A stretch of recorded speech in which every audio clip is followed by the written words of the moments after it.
Hello and welcome. You're watching the Saturday edition of This Is Exclusive with me, Shavansan. Ladies and gentlemen, amid this entire debate of WAQF board, there is a growing chorus that if there is a WAQF board, then why not a Sanatan board? There is a growing chorus over this entire issue.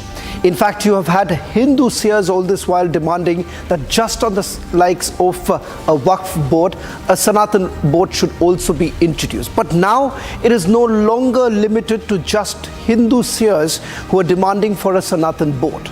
But politicians have also waded into the debate. Tonight on This Is Exclusive, we speak to a minister from Tripura government who've also joined this entire chorus demanding for a Sanatan board. Not just this, we're also going to go back to Manipur, where violence has once again erupted. What's the situation on the ground? An exclusive report coming in from Manipur. All this and much more on this edition of This Is Exclusive. But up first, these are the headlines we're tracking at this hour.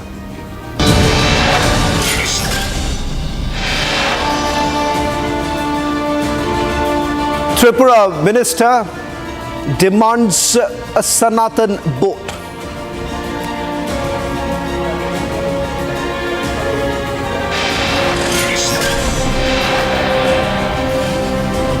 परिवर्तन तय है। पूर्ण बहुमत के साथ यहां Bharatiya Janata party की सरकार एक बार फिर से बनने जा रही है। Amit Shah leads the BJP's Jharkhand campaign in Jamshedpur.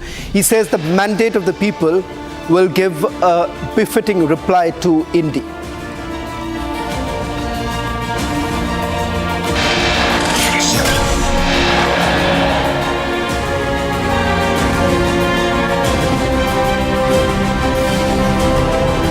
Three months on since Arjikor rape and murder, junior doctors stage protest demanding justice for Abhaya.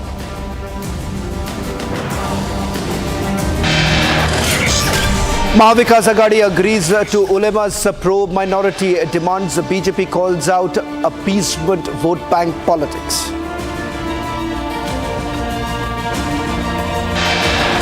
को कमजोर करके सरकार बना लेगी, यही उसकी चाल है। आपको याद रखना है, एक है तो सेफ है।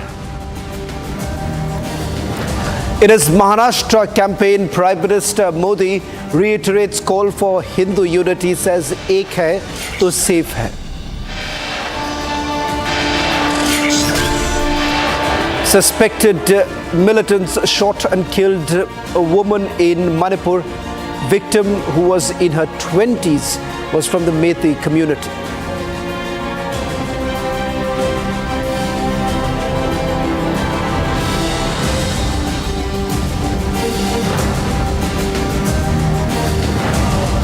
Ladies and gentlemen, Tripura Minister for Fisheries and Scheduled Caste Welfare, Sudhangshu Das, has now joined the debate, has demanded that a Sanatan board on the lines of WAQF board should be introduced. Tripura Minister Sudhangshu Das also calls Rahul Gandhi a devious character. The demand comes at a time when the debate is raging on over WAQF land emergency across the nation. And he's not just the only minister to have made a demand of this nature. Over the last few weeks, there has been a growing chorus, particularly coming in from the Hindu seers, demanding that a Sanatan board should be brought in, only to counter what they believe is a WAQF terror that has been unleashed in the country. So much so, multiple reports essentially coming in different parts of the country have only suggested one pattern. An ad hoc basis in which land is now being grabbed in the name of a WAQF. And that is the reason why Hindu seers and now politicians have waded into the debate, saying that it is high time that if there is a WAQF board, there should be a Sanatan board too. Take a look at this report and then we bring in our guest joining us on this broadcast. Amid the ongoing WAQF grab debate, Tripura's SC Welfare Minister Sudhangshu Das has reignited the demand for a Sanatan board. Das argued that Muslims have the WAQF board while calling for a Sanatan board for Hindus too. Sanatana Dharma people is the largest population of our country. And this is our legitimate right. And we want, if there is a WAQF board and other religious board, why not Sanatana board will be established in our country? Though the main religion of our country is Sanatana. And though already, as you all know, our country has been divided two parts in the base of religion. Already Muslim people got one part of our country in the name of Pakistan. They have all the facilities, they got all the benefit from our country. But what the government of India and led by the Congress rule specially, what they allotted for Sanatana Dharma. So that is why I am demanding that our Dharma should be preserved, our religion and our sentiments should be honored by the government of India. And that is we are demanding Sanatan board in our country. According to the Tripura minister, the proposed Sanatan board would serve as an institution working specifically to safeguard Hindu traditions and fight for the rights of the community. His comments on social media sparked a strong backlash, with opposition leaders criticizing the demand. CPM State Secretary Jitendra Chaudhary condemned the remarks as undesirable and called for the minister's resignation, accusing him of siding with a particular community. The Tripura minister's demand has secured support from Hindu seers. During the meeting, a resolution opposing the WAQF board was also passed, adding fuel to the Sanatan versus WAQF board debate. With cases of WAQF land grab rising with each passing day, the Hindu community is now demanding for a similar board. Is it time for a Sanatan board?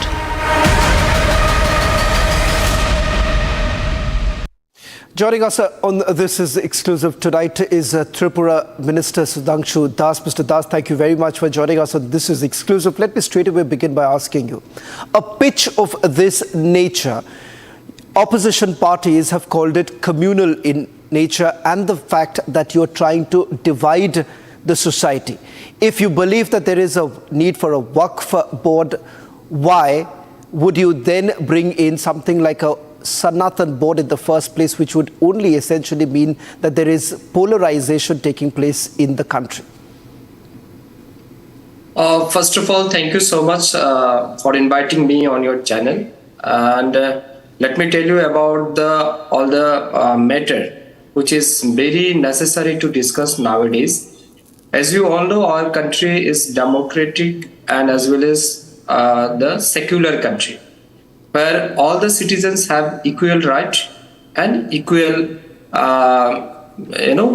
fundamental rights. So if there is a WAQF board for the Muslim people, why not Sanatana people have Sanatana protection board? Why not Christian have their own board? Why the Farsi and other religions have other for their particular board? But Mr. Das, can I ask you this? Because if you have been criticizing the existence of WAQF board, many of your colleagues from your party has essentially said that why do you need the WAQF board in the first place while you're trying to regulate it and temper it down? But the fact of the matter is that if you are going to now propose a Sanatan board, that your entire argument of diluting or bringing or ceasing to exist the WAQF board will also fall flat. See, already entire nation has seen that lot of land, which is Hindus' land, government land, has been illegally encroached by the Muslims group in the name of WAQF board. And the main problem with the WAQF board is, wherever I am residing today, if tomorrow WAQF board come and they claim that that land belongs to WAQF, that I don't have any option to go to court, either the district magistrate court, because there is no option. I have to go only the WAQF tribunal, where it is difficult to get justice from there. So that is why our government as well as Bharatiya Janata Party, they bringing the WAQF Amendment Bill 2024 to modernize the bill, to modernize the WAQF property, and also to accountable for the WAQF. And there will be a significant changes will be there. But I'll come this to is the not argument on the WAQF amendment bill in a short while from now. But tell me one good reason why you believe that there is a need for a Sanatan board in today's time. Yes, this is a significant demand for all the Hindu Sanatan Dharma. Let me tell you, all the religion, they have their own policy and strategy. But only Sanatana Dharma, all the religious structures, all the temples is controlled by the government. See, everywhere in all the state, there is no favorite, Hindus' favorite government is ruling in the different part of our countries. Many of the government, they are completely against the Sanatan Dharma. Like DMK political party in Tamil Nadu, what we have seen that they want to eradicate the Sanatan Dharma.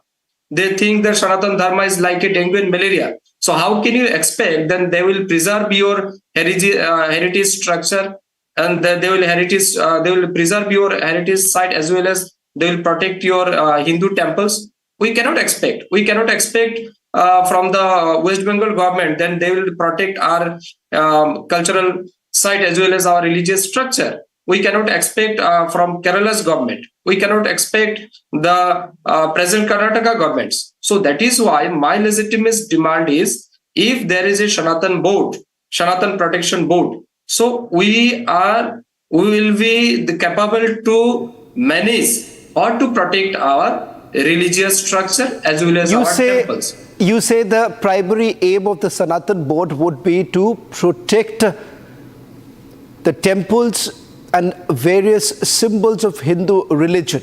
But the fact of the matter is this: for the longest time, one has not been able to free our temples from the clutches of the government. How exactly do you think that a Sanatan board is perhaps the panacea to all your ills? See, if there is a Sanatan board, what is my intention to spoke on that? If there is a Sanatan protection board, we can protect our religious site, we can protect our religious heritage as well as temples. What happened in Kashmir? In Kashmir, the Islamic extremist group, they vandalized, they destroyed many of the temples. But what is the present condition of that particular land? That particular land is captured by the extremist group. What is happening in different places of Kerala? What is happening in Tamil Nadu? You must have know that in Andhra Pradesh, there is a Venkatesh Swami temple which belongs to Hindus decades to decades. Now this temple, the WAQF is claiming that temple's area belongs to WAQF board. Just few days back, I have seen one news from Karnataka that there is one area called Vijayapara district. There are 15,000 acre farmers' land. Now WAQF boards claiming that land belongs to WAQF board. So why this is happening in our country? Where the Hindus is majority of our in our country? Sanatana people majority community of this country. But every time we have seen that discrimination happen with the Hindus only, not others. Because Hindus never think about their dharma, because Hindus always they tolerate to others, and that is why such type of unexpected things happening with the Sanatana people. So therefore I am requesting all the Hindus, Sanatani, please raise your voice, please unite it. All the Hindus should unite it, and they should speak in favor of the Sanatana to save our Sanatana as well as to preserve our ancient Sanatana Dharma, which is highly beneficial for all the humanism. Until unless the Sanatana Dharma is exist in our country, we can think about the democracy, we can think the Mr. Das, constitution. why do you feel there is an urgent need to bring a Sanatan board? Is there an attempt that you all are making, particularly those who are in power, to perhaps drive a wedge between two communities, and the fact that it is again going back to the same old understanding that the community is under some danger. That is the reason why this entire call of batenge to katenge, and then now you have this Sanatan board to be brought in. Are you again trying to perhaps send across a message that the community seems to be under some sort of a presumed danger? See, there is a Sanskrit slok in Gita where Bhagavan Sri Krishna told to Arjuna, Srayan Shadharma Bhiguna Paradharmat Shanustitat Shadharma Nidanang Srayo Paradharma Cho Vayabaha.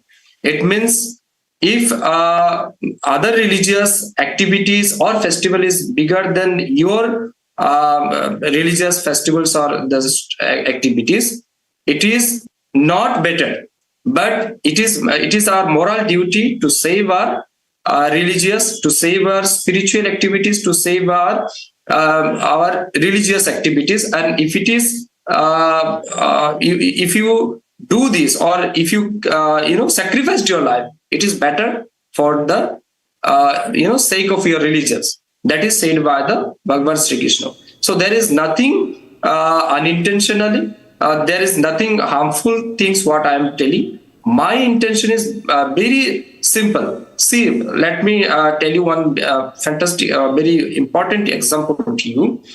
One child born in Muslim family, he become a follower of Islam. One child born in Christian family, he became the Christian followers. But one newborn baby born in Hindu's family or Sanatan family, how he became secular. This is a very, hypocrisy is going on in our country. Hindu have no right to speak for their religious, interest. Muslim can go to masjid, they can offer namaz 5 times. Christian can go to church in every Sunday, they can perform their religious duties. But when Hindus speak, when Hindu talk about their religion, it is communal. How hypocrisy is going on. How hypocrisy. One final question, Mr. Das. Mr. Das, you are in power. Your government is in power, and the fact that your government has made multiple promises in order to protect the Hindus. What is it that you would be doing about it? The fact of the matter is that many believe that this is some sort of an election gimmick that perhaps your party has been indulging in. It might have your perception, but according to our perception, we will always working for betterment of every citizens. We are working for the overall development for the every citizens of our country. But same time, we are also being a Sanatani, we should also speak about Sanatan Dharma. If today we do not speak about Sanatan Dharma, then same thing we may face in coming days. If you do not learn from what is happening in Bangladesh, what is happening in Pakistan, what is still happening in Jammu and Kashmir, we have to learn from there. We have to learn from that particular place. What is happening with the Bangladesh? Every day Hindus people were killing by the Islamist group, jihadi groups, Maulawadi groups. Why? Because Hindu were never united to defend their dharma. They always, you just escape away. And that is why every time Hindus faced a lot of, troubles.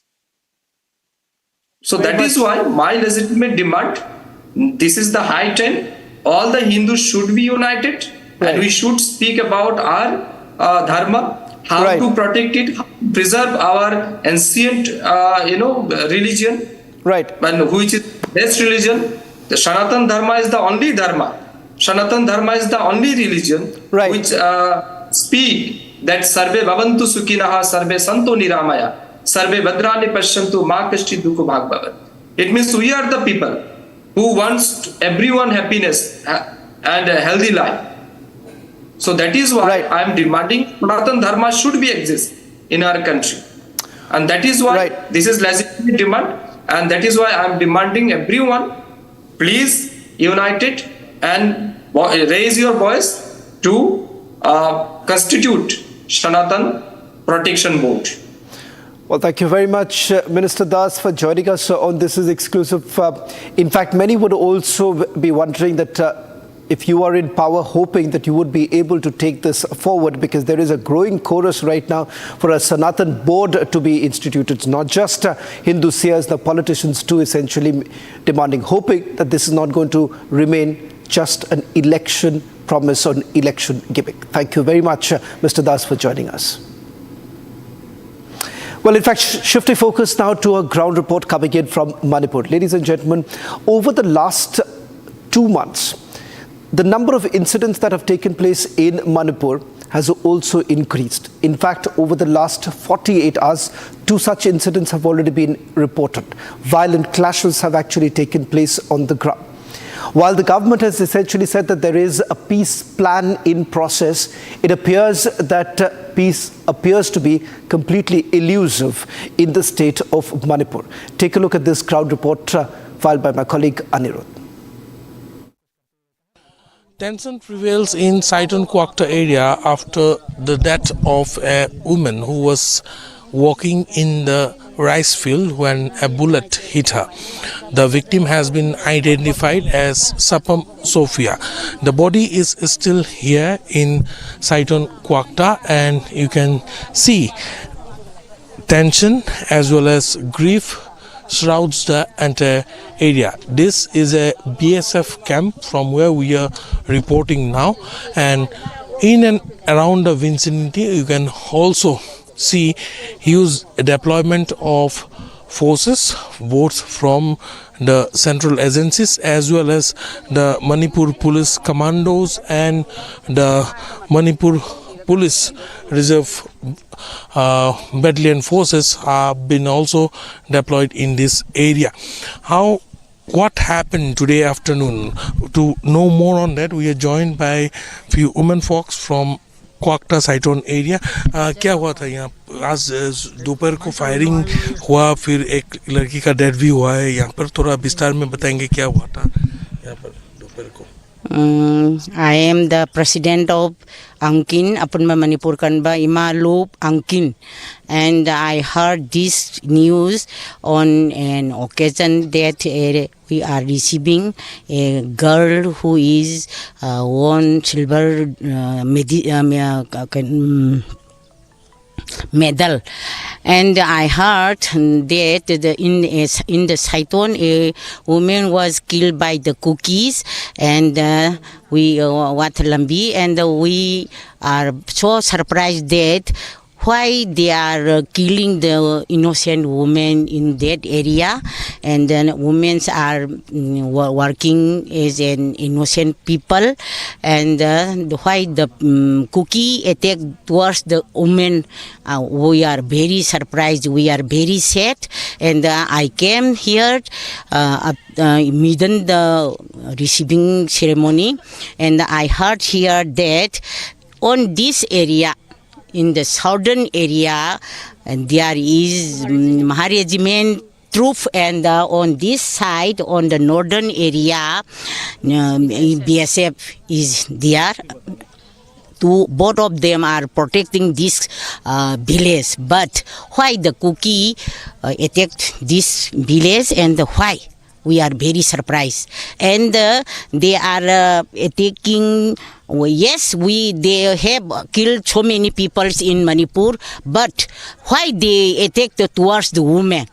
We do not want to use women's like a weapon in the war field, and this is not a true one. And that these two groups, the troops that is Assam Regiment and the BSF should be removed from this area, because they are having there, and they cannot protect the life of people, innocent people, and the property and the land, so they should be removed from this area. These are the imams of the Kwakta Saiton area who have raised serious concern on targeting of women and innocent civilians, particularly by militants allegedly from the hillside, from the foothill areas, and this have not only enraged the locals here but also people from the nearby villages, particularly the volunteers have come here. We can also see a huge gathering outside the field, including the police forces. There are also village volunteers who have gathered here as the situation continues to remain tense. Meanwhile, we are also getting to know that security forces have already started cordoning the area, and also combing operations have been initiated by the central forces deployed here from the Quokta side. With video journalist Ashok, I am Aniruddha reporting from Quokta Saiton for Republic Media Network. Well, that's all that we could pack in this edition of This is Exclusive. We'll be back at the same time tomorrow with more exclusive stories.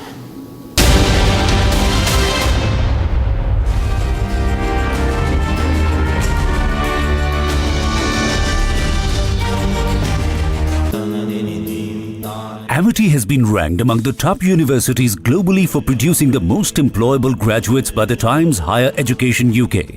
Yet another testimony to Amity's excellent placement record. The Pakistan Cricket Board has pushed back at reports that it is willing to make adjustments in the schedule of the 2025 ICC Champions Trophy. Reports suggested that they would consider letting India play their games outside of Pakistan. There were hopes that the tournament could have been held in the hybrid model, as the Indian government is unlikely to allow its team to travel to Pakistan in the existing socio-political environment and with security concerns for the national team. However, the PCB has denied this is in the works. As of now, we haven't decided anything as far as the Champions Trophy. Our stand is as it is. The hybrid model is not under consideration. A source close to the PCB was quoted as saying, as per multiple media reports. The last tournament that Pakistan hosted was the Asia Cup. To someone who I have had the pleasure of knowing for almost, if I may say so, over a decade and a half professionally in various roles, and I have seen the way in which Nirmala Sitharaman has come out as a shining star in our political life. She would be feisty and have the greatest amount of personal research on any subject, which is true even today, and she had every fact on her fingertips.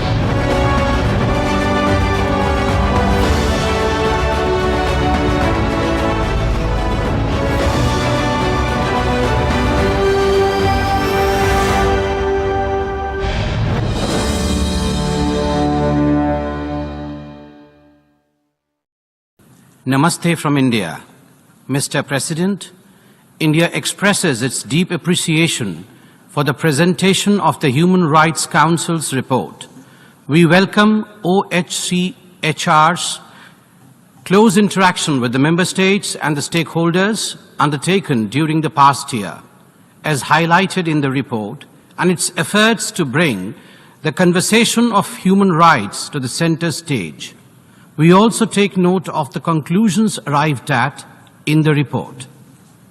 India's approach to human rights is rooted in a millennia-old tradition of upholding diversity and plurality of views. India has always looked at human rights as something that is indivisible and fundamental. Our commitment to human rights stems from our freedom struggle led by Mahatma Gandhi, which emphasized non-violence and equality. This legacy is embodied in our Constitution, which enshrines fundamental rights and establishes the principles of justice, liberty, equality, and fraternity. India's domestic framework for human rights protection continues to evolve and strengthen. Our judiciary has been at the forefront of expanding human rights protection with landmark judgments. The National Human Rights Commission, along with the state-level commissions, provides robust institutional framework for rights protection.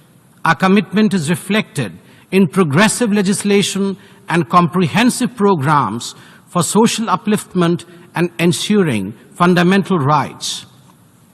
As we conclude our 2 consecutive terms in the Council in 2024, we remain steadfast in our commitment to the protection and promotion of human rights, guided by the principles enshrined in the UNGA Resolution 60/251 and the Institutional Building Package.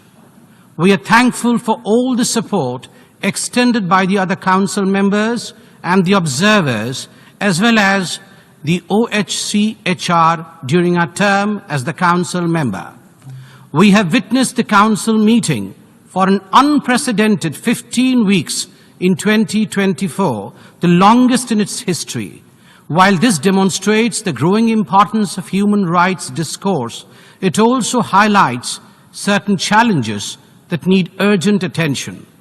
The multiplication of mandates and resolutions has led to fragmentation of human rights discourse, sometimes dividing rather than uniting member states.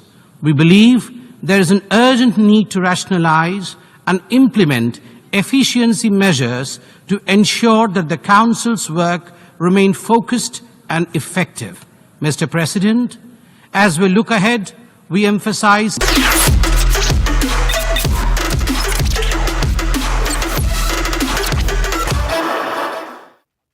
Hi there, welcome back to your weekly rendezvous with stories contemporary and consequential, after which hopefully you feel intellectually recharged. Like I always do, 2 stories, one domestic and one foreign this week. The phenomenal victory of Donald Trump in the United States in a never-before sweep for the Republicans provides a moment to look deep into the convulsions the country is going through. It's both in the moment and civilizational. In some ways, Trump's second coming on the back of a hard-fought campaign by both the Democrats and the Republicans represents a confused America having a know thyself dialogue with its declining self. I would unspool some of that phenomenon for you. Also, an op-ed written by India's leader of opposition, Rahul Gandhi, hit headlines this week. But the real message was lost in the din of sound bites. Rahul Gandhi's hard left turn has been known for some time. Under Rahul's watch, the Congress party has become wedded to the idea of wealth redistribution to the extent of getting blindsided on wealth creation. But why did he choose to put it in ink? We will decipher that. Let's get going.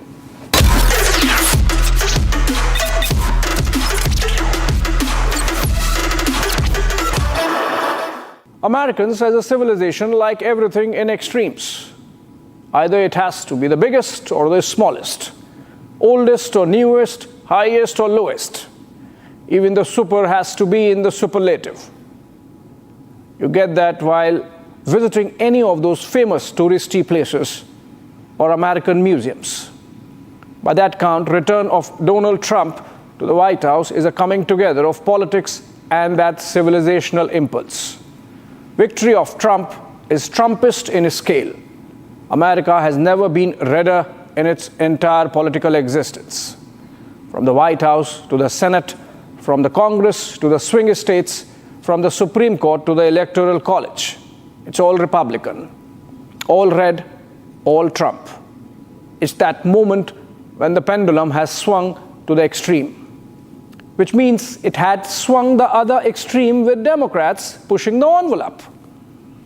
With imposition of gender choices on infants, with the tyranny of the pronouns, with gender-neutral toilets, with the defunding of police forces, with hypocrisy on climate change, with promotion of men and women's sports in the name of queer sensitivities, with campuses spawned to pro-Palestine protests, with so much else, the Democrats swung it to the extreme. USA had never been that awkward. It contradicted decades of America's in-your-face masculinity projected through Hollywood. Democrats thought Trump, being a bad character and a convicted felon, would do the job. They failed to read the angst of a culture that was feeling shackled. Something had to give. It was, in fact, building up. That's why, amid all the liberal capture of narrative, sequel to the 1986 action thriller Top Gun, that typical product of American machoism, was a big success when it released last year. With campuses captured by pro-Palestine mobs, American corporates quietly started a new movement, skill before degree. Simply put, they don't need a college degree on your CV if you have the required skills. The movement has 300 plus of the Fortune 500 companies now part of it. The picture of Dana Bash holding Joe Biden hands in a daughterly manner as Trump walked away after their joust in the CNN-hosted first presidential debate was a giveaway moment for the mainstream media. Trump went to Joe Rogan and made the CNN irrelevant. Elon Musk was not invited to the Electric Vehicles Summit in 2021 by Biden. Look what he did in 2024. It is possible that apart from Trump himself, Musk might be the most consequential influencer of this election. A star is born is how Trump acknowledged it in his victory speech. Tech evangelist and venture capitalist Peter Thiel famously said in 2015 that his rule number one was not to bet against Elon. Trump supporters were called garbage. They came together to raise their stink. One personal anecdote of the Democrat pendulum that had swung far. Sometime in July last year, present US Ambassador to New Delhi, Eric Garcetti, was giving a lecture on Indo-US relations at the Indian Institute of Technology in Delhi. I was in the audience. He quoted from a very famous poem by Robert Browning. But a man's reach should exceed his grasp, or what's heaven for? And then, after a moment's pause, Garcetti added, since it's 2023, a person's reach should exceed his grasp. This quote is from the poem Andrea del Sarto by Browning, and it essentially means that people should strive for goals that may seem beyond their reach. The pursuit of something seemingly unattainable is what gives life meaning and aspiration, similar to the concept of heaven representing a higher ideal. Garcetti, a former mayor of Los Angeles and hence close to Hollywood, degendered a 19th century poem to fit the present American zeitgeist. Trump was lampooned that he picked the issue of illegal aliens killing pets in Springfield, Ohio. And then we had the bizarre story of the Environment Conservation Department of the Biden administration euthanizing a pet squirrel, Peanut, on doubt of rabies, prompting an internet outrage in the midst of campaign. Peanut did not die in vain, said Bill Ackman, and pictures went viral of a squirrel at Harris' campaign's stage before her concession speech, suggesting that it was the ghost of Peanut haunting the Democrats. Imagine, the Peanut story in many ways typifies this American election, highlighting the Democrat overreach and the smugness to democracy on the ground. You know what? Pendulums swing both ways. So it would in the United States too. We are in the moment of the pendulum in the Trumpism territory, but it might have already started its journey the other way. Nature abhors extremes. Let me take you back to the Trump victory speech. While praising Musk, he said, a star is born. But that does not necessarily mean it's going to be good for Tesla's balance sheets. For Trump also said in the same speech that America has more oil than Saudi Arabia and that they are going to pump out a lot more of it, which means the global transition to electric vehicles might get pushed. How long before Elon feels the heat in his quarterly numbers? Trump faced the brute force of law enforcement agencies in what came to be called as lawfare during the campaign targeting the former president. Well, from whatever we know of Trump, it might not go unresponded. There are revenge lists already circulating on the platforms like The New Yorker and Politico of names of those in the Biden-Harris administration that could be targeted by the new Trump team for going after the president-elect last 4 years. Which brings me to my own understanding of what's happening in the United States. These are convergence of a society in a nation that's past its prime. America is grappling with its declining influence. Cold War was bipolar. Post the Cold War, America enjoyed a good 2 decades of unipolar dominance. But the last 10 years have been of negotiating a world of increasing multipolarity. Russia cares 2 hoots.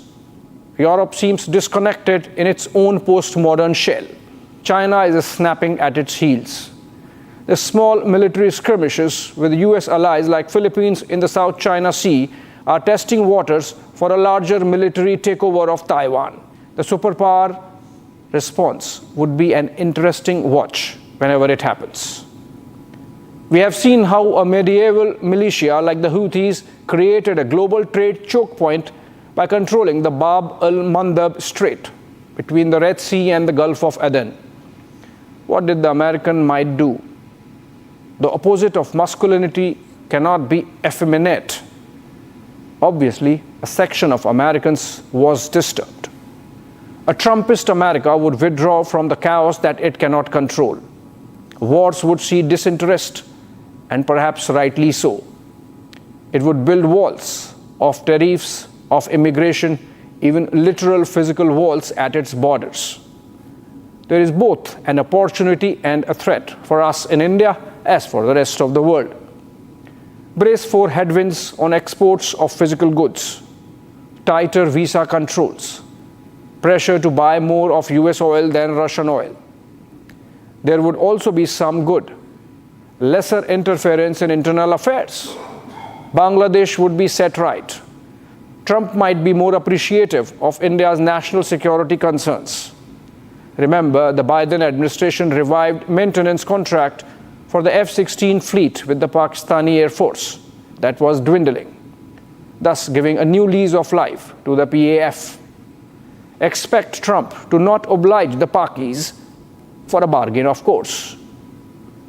Ultimately, the world would negotiate this churn in American society and move on, like it always does. We should too, to our next story.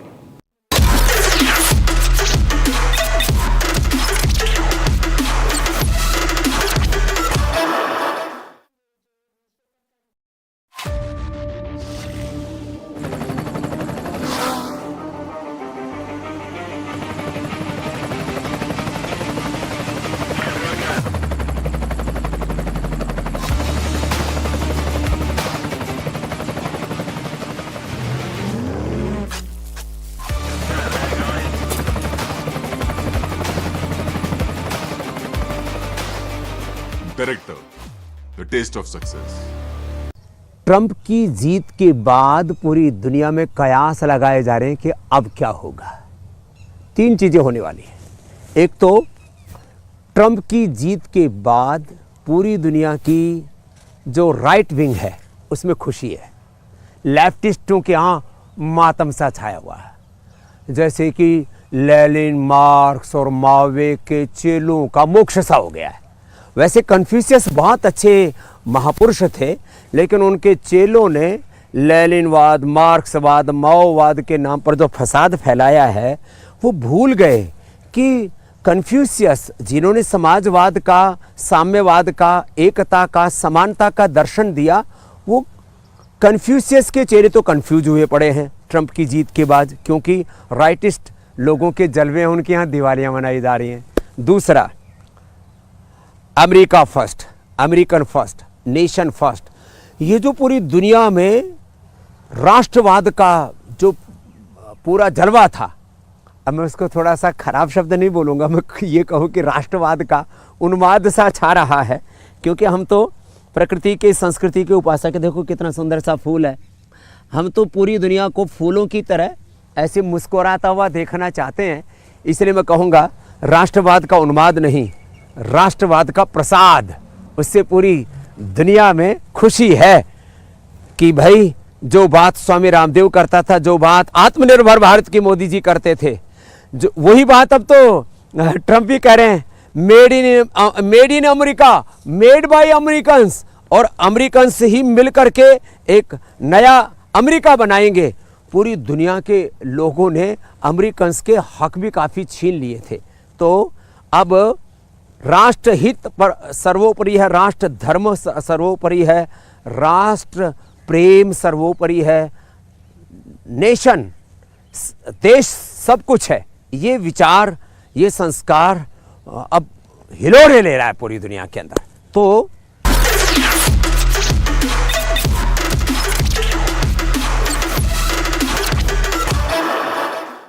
Moving to the second one, Rahul Gandhi, India's leader of opposition and the Congress party's sailor-in-chief when it comes to negotiating ideological wins, came out with an op-ed in the Indian Express on November 6, attempting to communicate his position and politics on business and its interactions with society and the government. The piece itself was not a comprehensive one, but gives a glimpse of his thinking on the subject of capital and capitalism. Let me summarize the op-ed before I analyze it for you. Rahul Gandhi seeks to present a picture of India's business and industry as a limited monopoly that is throttling larger entrepreneurial spirit of the nation with the backing of the state. Like the East India Company was used as a tool to exploit India by the colonial British government, the new monopolists are amassing wealth and power to the disadvantage of a great mass of citizenry, in the process making India an unequal and unfair place. In this unequal enterprise, the present state backs them with tools like the ED, CBI and income tax to browbeat competition in favor of these monopolies. Rahul goes on to say that against these match-fixed monopolies are smaller, agile, new age companies, of which he names about 24. They are new and old, brick and mortar, click and mouse, and even app and AI. No pattern per se. He then connects this classification with his politics of standing with the poor and the weak, giving example of Manrega and farm loan waivers. Essentially, by some strange logic, there are government-favored Brahmin companies, and then there is the Dalit business world, to which he promises a new deal. So what's his new deal? Rahul wants banks to look beyond these monopolies and to lend to the fair practice businesses. He believes that jobs, innovation and fair play are being overshadowed by monopolies, oligarchies and intimidation by the state. Since Manrega is mentioned as also right to food, the prescription seems to be the rights-based phone banking governance which characterized UPA 1 and 2 years. The new deal is more like old wine, only in the Indian Express op-ed page. First up, Gandhi's writers shot him in the foot by calling the Maharajas of yore as a compromised lot, effectively alleging that they sold the country under duress or for bribes to the East India Company. The political storm saw erstwhile royal scions from Diya Kumari of Jaipur to Yaduvir Varyar of Mysuru, from Jyotiraditya Scindia of Gwalior to Gayatri Raje Puar of Devas in MP, hit back at Rahul for his ignorance of the complex history of our freedom struggle. But I'll come to that in a bit. Rahul Gandhi has been on a harangue of sorts the past couple of years, targeting key business groups of the country, particularly the Ahmedabad-based Adani Group. Rahul's politics has been to show the group's rise as connected with the state patronage under the Modi government in New Delhi. That the Modi government has created an oligarchy to the detriment of more democratic business growth. If chicanry were a currency, Rahul Gandhi would have been a rich man. Not that he already is not. Every time he attacks the group, pictures pop up of Congress leaders from Ashok Gehlot then to Revant Reddy now with the promoters of the same Adani group. But then Rahul's attacks are a proxy for a larger shift Congress has taken towards Marxism under him and his mother, Sonia Gandhi. Pandit Jawaharlal Nehru was a Fabian socialist, enamored of the rapid strides made by Soviet Russia. That is the reason why under Nehru's watch, India's top institutions from the civil services to the planning commission, from university campuses to judiciary and the media, were all infused with various shades of leftist who. All this created the industrialization mess with his commanding heights of state control, smothering a spirit of enterprise in its infancy. He famously told J.R.D. Tata after nationalizing the Air India in 1953 that profit was a dirty word. Daughter Indira Gandhi knocked Fabian, which means caution, out of the window, pressing the pedal on full socialism with a spate of nationalization laws, most famously of the banks. It was a knockout punch insofar as a liberal free market enterprise goes. India did not recover for decades. Sometime in 1959, Nehru was inaugurating an assembly line factory of a defense PSU in Jabalpur of Madhya Pradesh, manufacturing the 3-ton trucks for the Indian Army. In his speech, he mentioned how at some stage in the future, he would want to see the private sector also doing this. He lamented the lack of capacity then, because of which the government had to bear the burden. Criticizing that speech, Pandit Deen Dayal Upadhyay of the Jansangh, representing the right wing in Indian politics, wrote in a newspaper column how state monopolies were being created by throttling space for the private capital. By use of law, the monopolies were festering in capacity, scarcity, and corruption. Pandit Nehru should walk the talk on competition by deregulating non-defense sector at least, unquote. Imagine, this was 1959. Also, it is not a coincidence that both the privatization of Air India and the inauguration of a private sector defense company building a military aircraft in the country both happened under the present Modi government. Incidentally, both going to the Tatas, JRD's soul would be in some solace. In fact, the socialist mess Nehru's policies were creating led to the formation of India's first and only truly liberal party, the Swatantra Party, by former Congress stalwart C. Rajagopalachari, or Rajaji as we call him. Others part of the founding team, K.M. Munshi, N.G. Ranga, Meenu Masani, were all former Congress leaders frustrated at the suffocation of the liberal spirit and throttling of private capital in the country. How successful Swatantra became in challenging Nehru and Indira's economic policies can be gauged from the fact that it became the principal opposition party, cornering 44 Lok Sabha seats in the 1969 general elections. But that triggered the go for broke pivoting to economic povertarianism of Indira's Garibi Hatao years. As if Garibi was a cow that could be just shooed away. The nationalization measures were crippling for the economy, but worked to great effect for Indira's politics. The appeal of Garibi Hatao consolidated her hands against the syndicate, the group of leaders led by Morarji Desai, who were revolting against her leadership. Desai was in fact sacked as finance minister by Indira the evening before she brought the law of nationalization of banks. Another step by Indira, abolishing the privy purse of the royals, turned princes to paupers. This was the same period that peak income tax rate was raised to 97% and a wealth tax of 3.5% was introduced. The talented scooted to foreign shores. Industries shut. Businessmen opened Swiss bank accounts to preserve their wealth. Nationalization of more industries followed. Coal to metals, mining, insurance, to even hospitality. With both pillars of support, princes and big business gone, Swatantra Party dwindled into oblivion. Those were intelligent and intellectually agile statesmen. The likes of Ranga and Munshi had warned Nehru on the perils of leaning on the USSR against China. They were proved right when Khrushchev looked the other way, as China smothered India in the Himalayas in 1962. The Swatantra leaders anticipated a two-front war situation with China and Pakistan decades ago and advised Nehru and later Indira of jettisoning the non-aligned movement and mending fences with the West.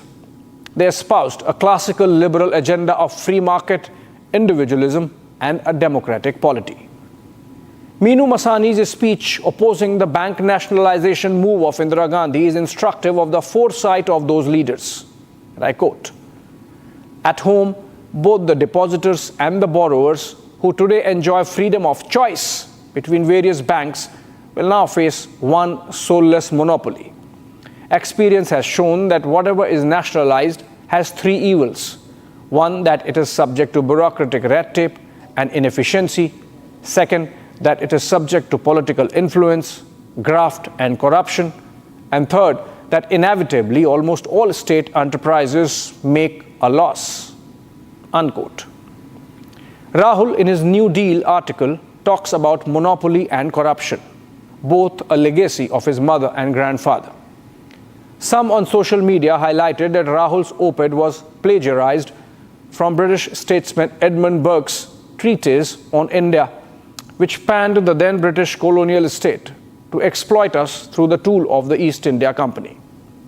Irrespective of whether Rahul's writers plagiarized the content or just the idea, apart from showing that subconsciously, Congress still defers to the English mind when searching for thoughts on policy, the op-ed gives an ample hint on the worldview of Rahul Gandhi on wealth creators and their interaction with society.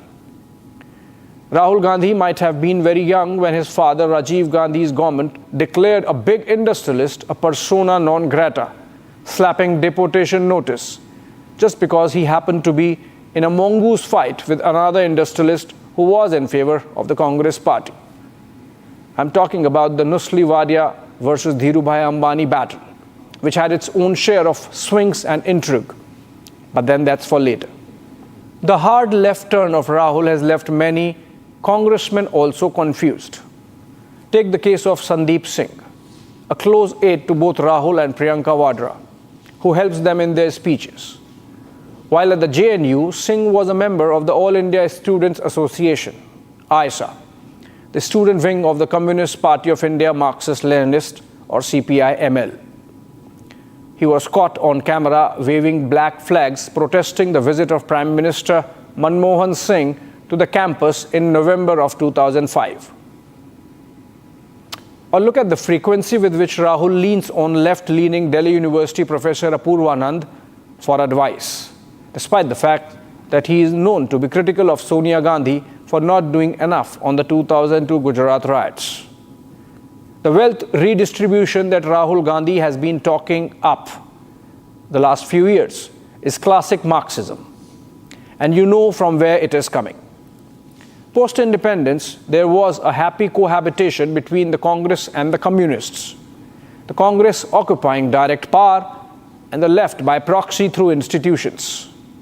Imagine the irony. Through much of the Nehru-Indira years, the economic planning was in the hands of godless communist economists churned out of campuses like the JNU and the Delhi School of Economics.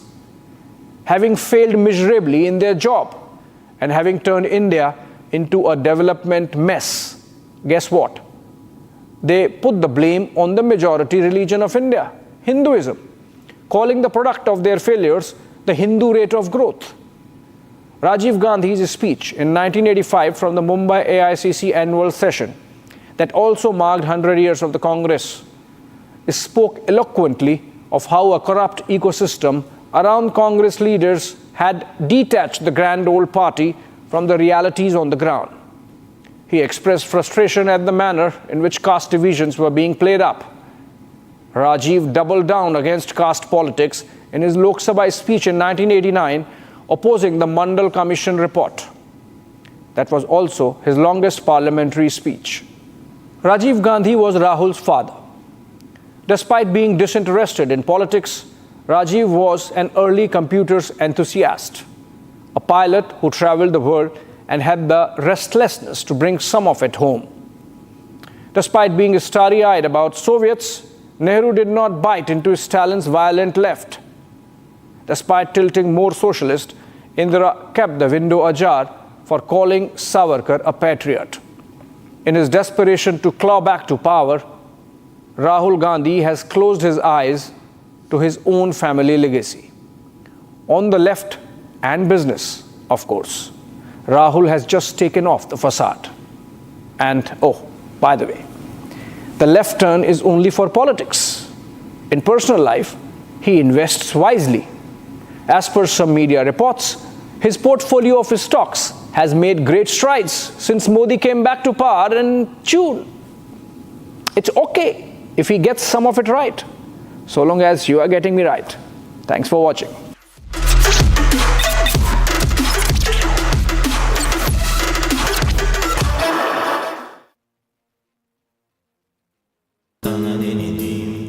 Amity has been ranked among the top universities globally for producing the most employable graduates by the Times Higher Education UK. Yet another testimony to Amity's excellent placement record.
The time has come once again when the greatest economic minds of India will gather under one roof and discuss the driving forces behind a thriving economy.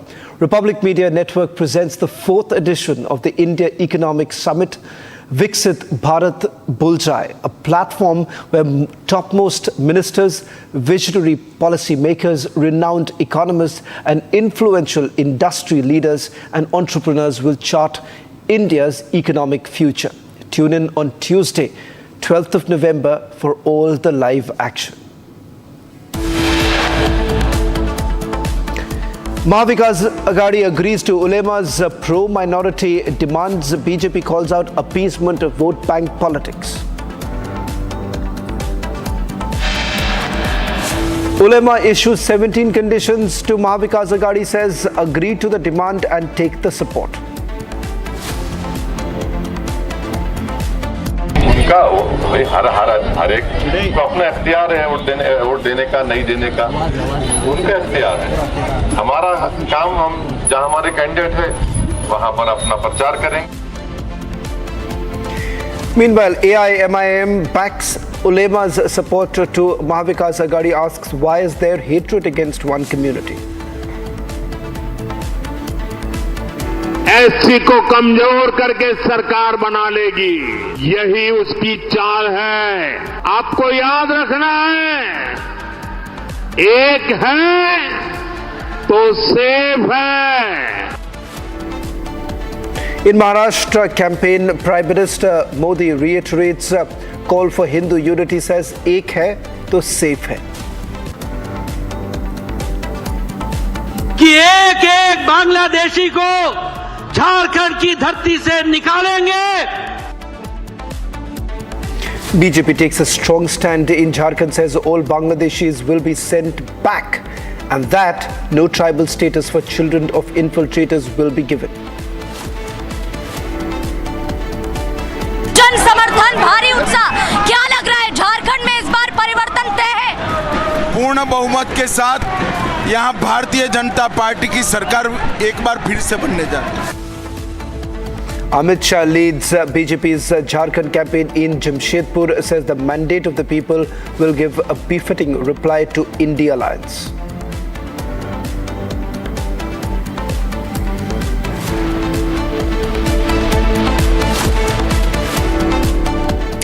Starting the edition with some breaking news now coming in from Jammu and Kashmir, where there's been back-to-back anti-terror operations.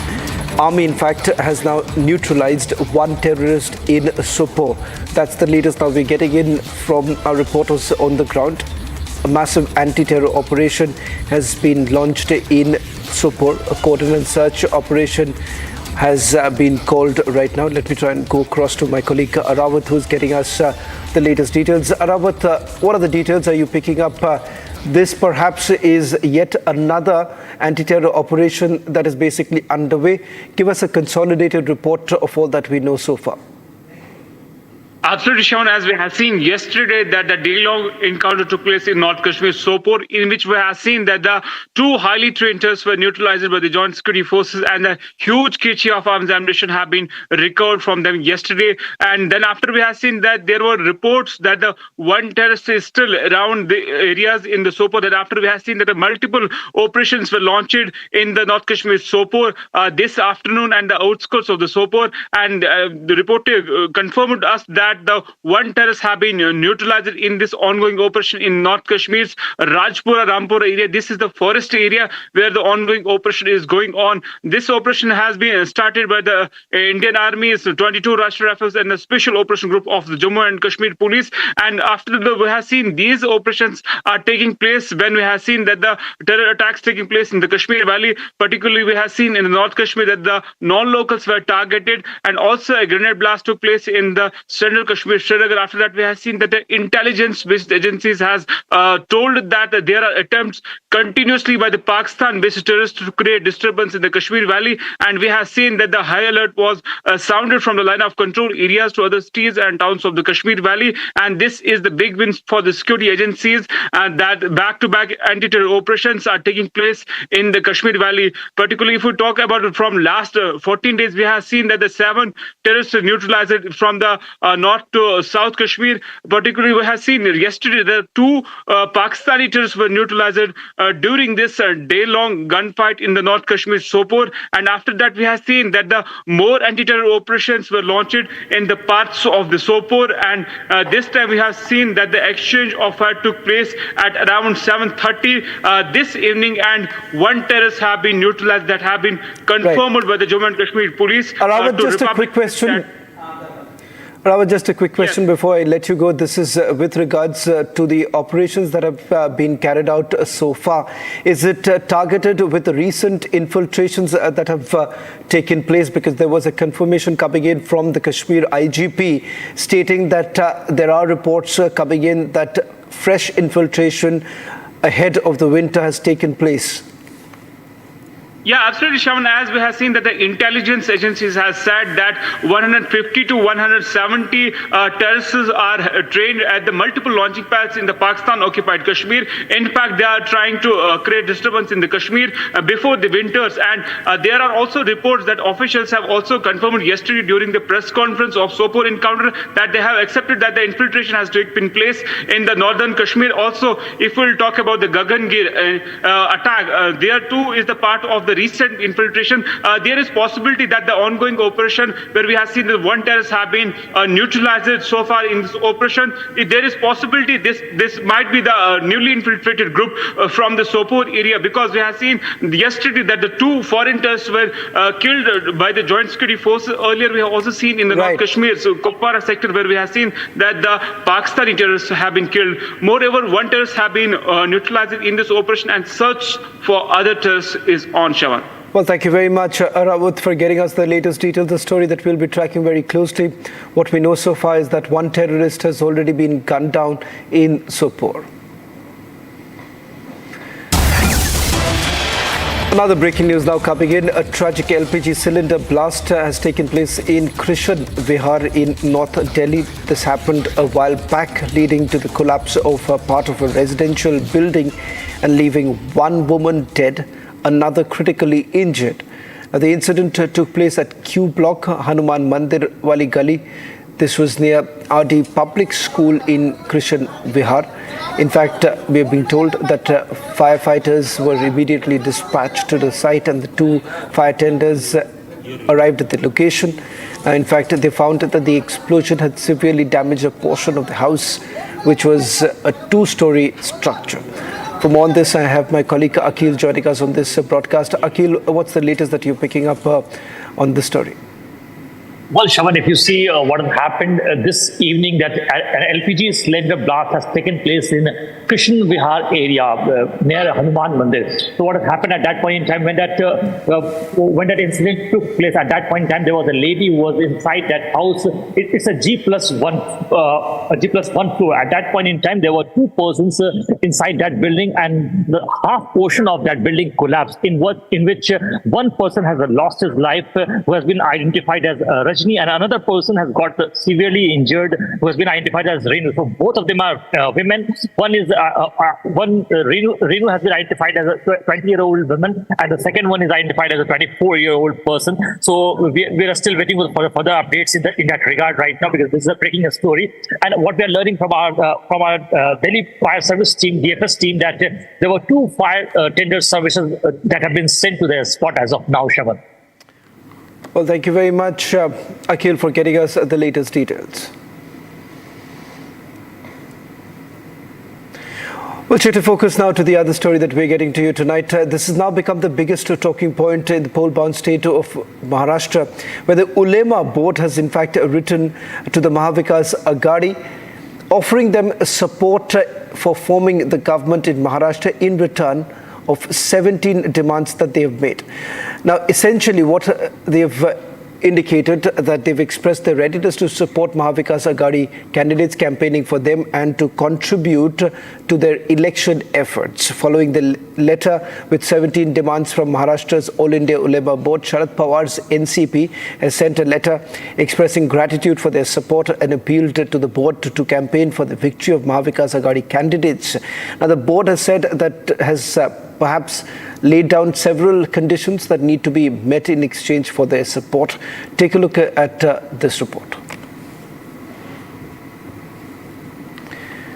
Well, in fact, before we take you through the details of the report coming in, first listen into the response coming in from the Ulema board.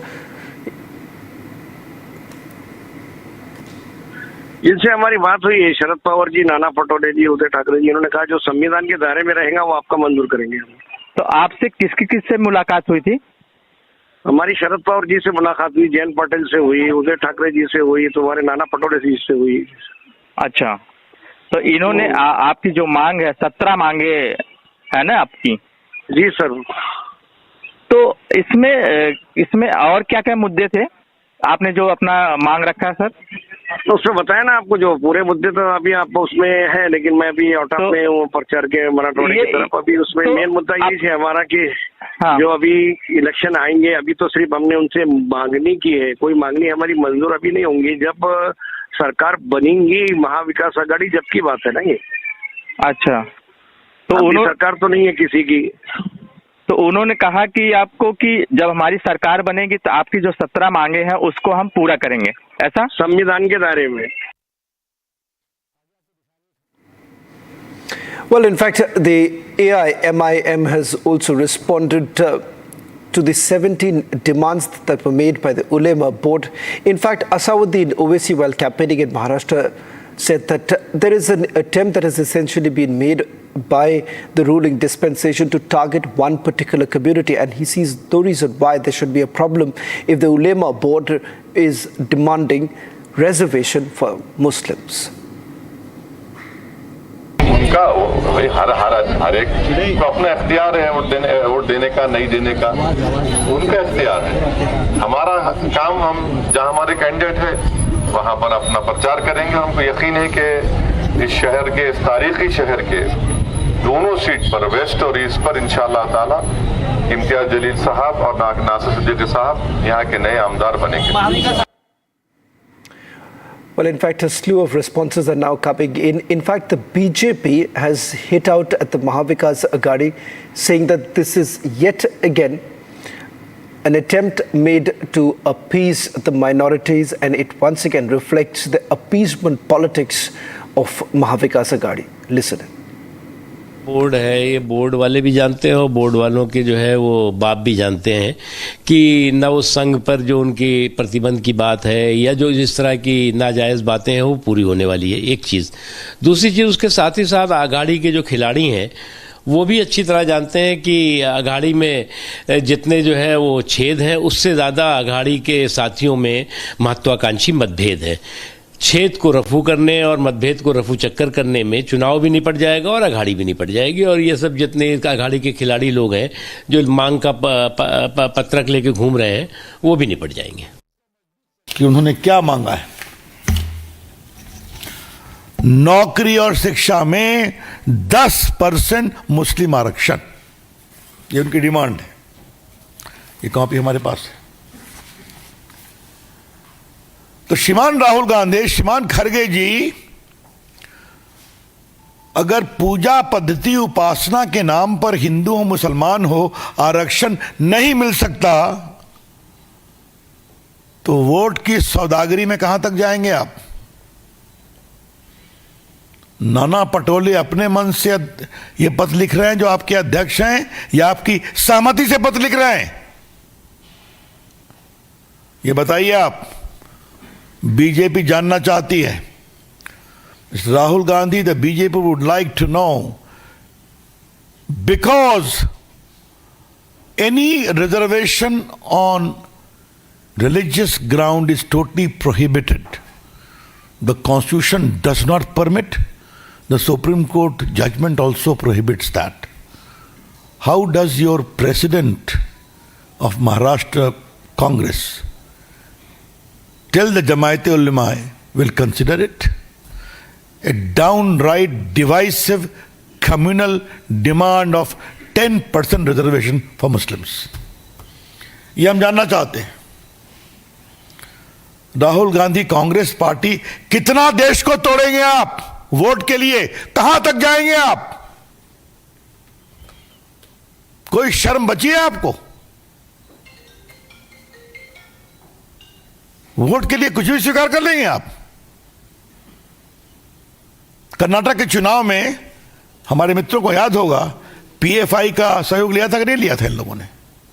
काफी उस पर टिप्पणी यहां से की गई थी, मुझे भी एक बार बोलने का पार्टी ने अवसर दिया था। The Congress party is crossing all limits of constitutional propriety and political propriety to get votes to defeat BJP. I've just seen your demands. The thing is that the demands are nothing less than the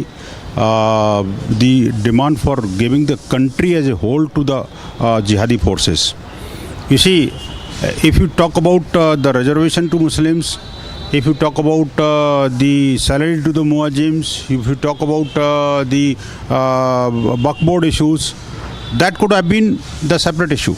But if you talk about that withdraw all those cases against the elements of terrorism, the terrorist, you talk about free hand to all Muslims, if you talk about ban the RSS organization and all, this is all nothing less than compromising with the country's sovereignty.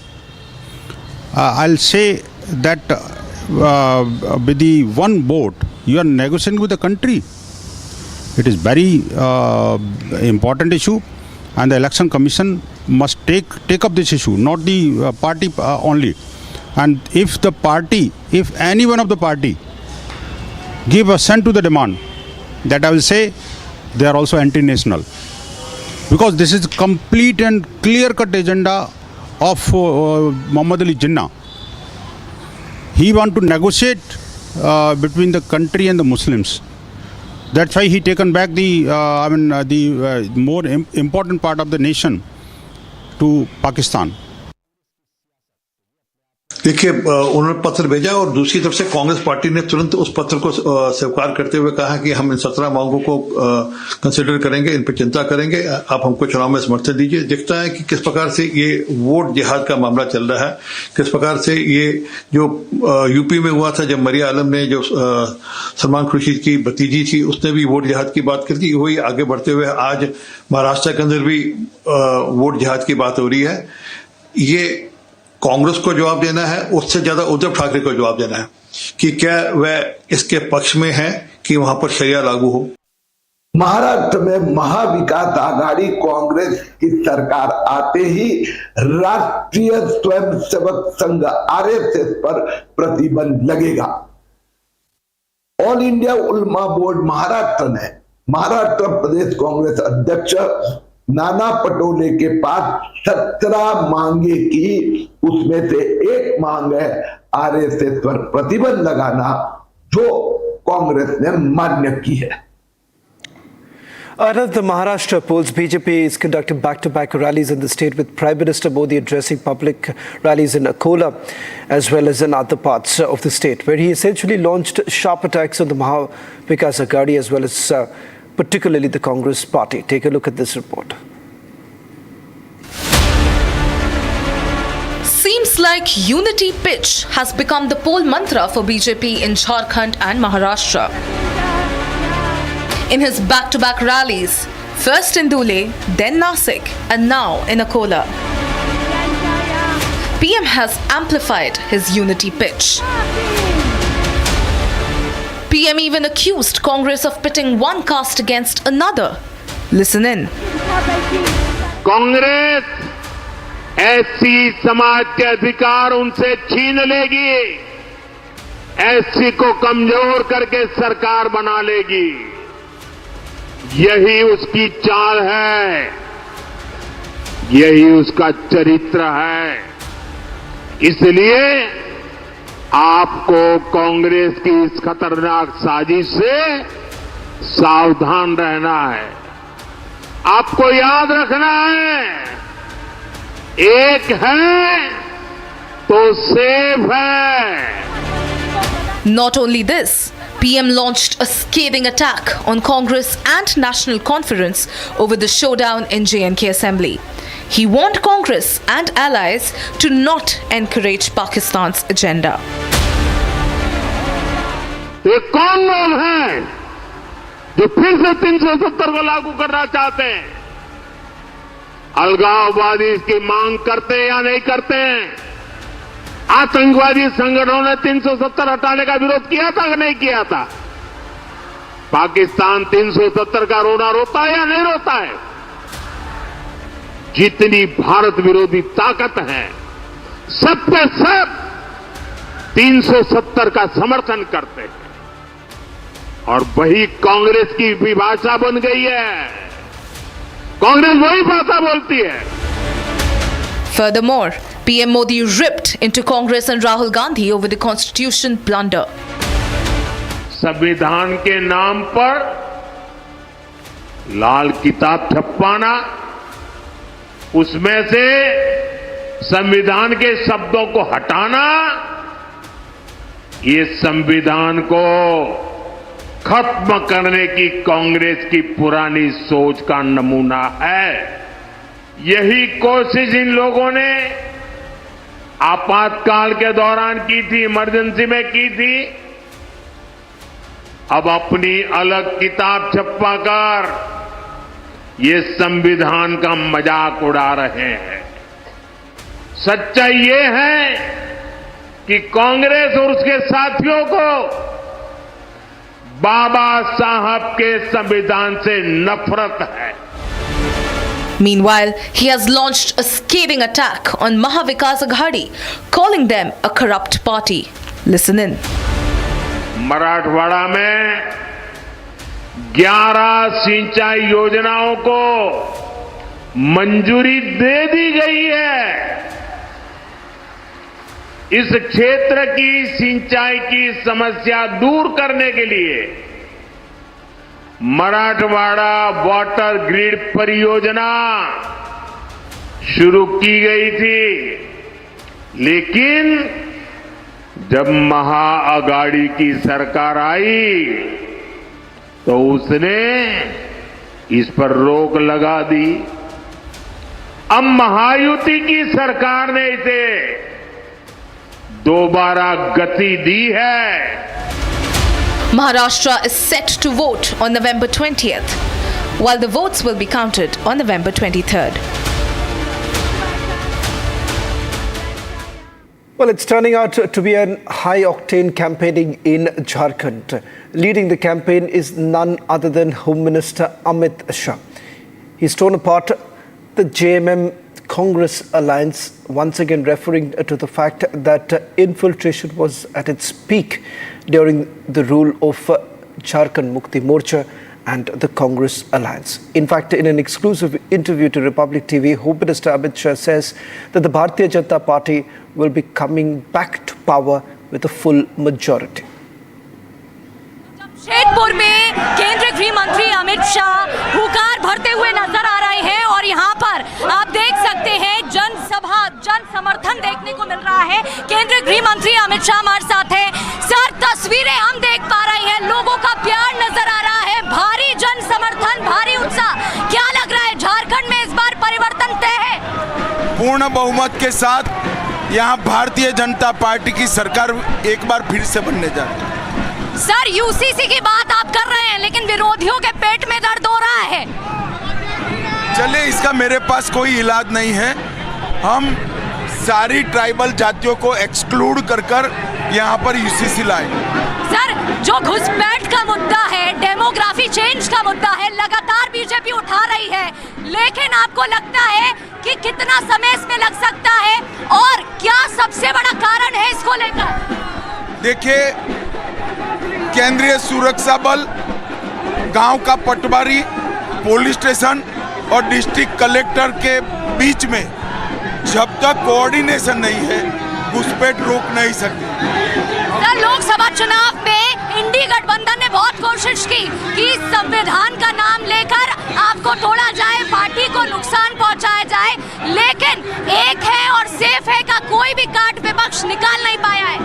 देखिए, जो बात इन्होंने जातियों से तोड़ने का कहा है, इसका जवाब झारखंड की जनता। आखिरी सवाल मेरा रहेगा सर, उलेमा बोर्ड की अगर मैं बात करती हूँ तो उलेमा बोर्ड ने महाविकास अघाड़ी को लेकर समर्थन किया है और सबसे ज्यादा कांग्रेस भी वक्फ बोर्ड का विरोध कर रही है। नहीं, अब झारखंड की जनता तय करेगी। हरियाणा की जनता ने तय कर दिया है। महाराष्ट्र, झारखंड की जनता का मैंडेट आ जाने दीजिए, इनको भी समझ आ जाएगी। Well, that's all that we could pack in this edition. On the other side, coming up, an exclusive conversation with our political editor, Aishwarya Kapoor, speaking to Baba Bageshwar. This is with regards to not only a call for Sanatan Dharma, but also exposing what he says the ill deeds of the WAQF board. Listen in.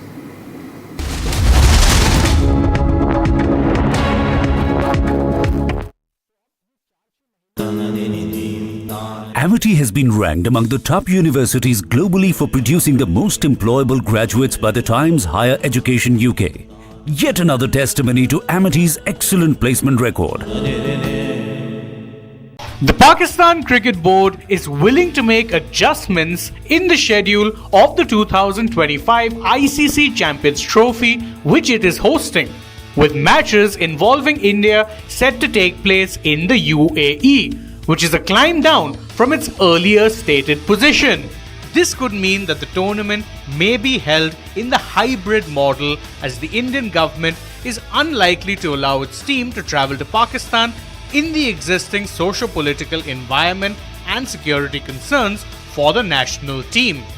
The last tournament that Pakistan hosted was the Asia Cup in 2023, which was conducted in a hybrid model, with India playing their matches in Sri Lanka, as the government refused to permit the players to travel across the border.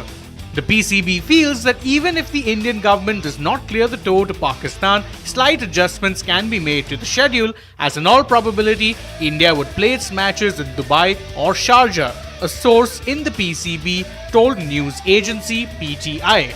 According to the tentative schedule proposed by the PCB, the marquee Champions Trophy match between arch rivals India and Pakistan is slated in Lahore on March 1st next year. The tournament is set to begin on February 19, 2025, with Pakistan facing New Zealand in Karachi.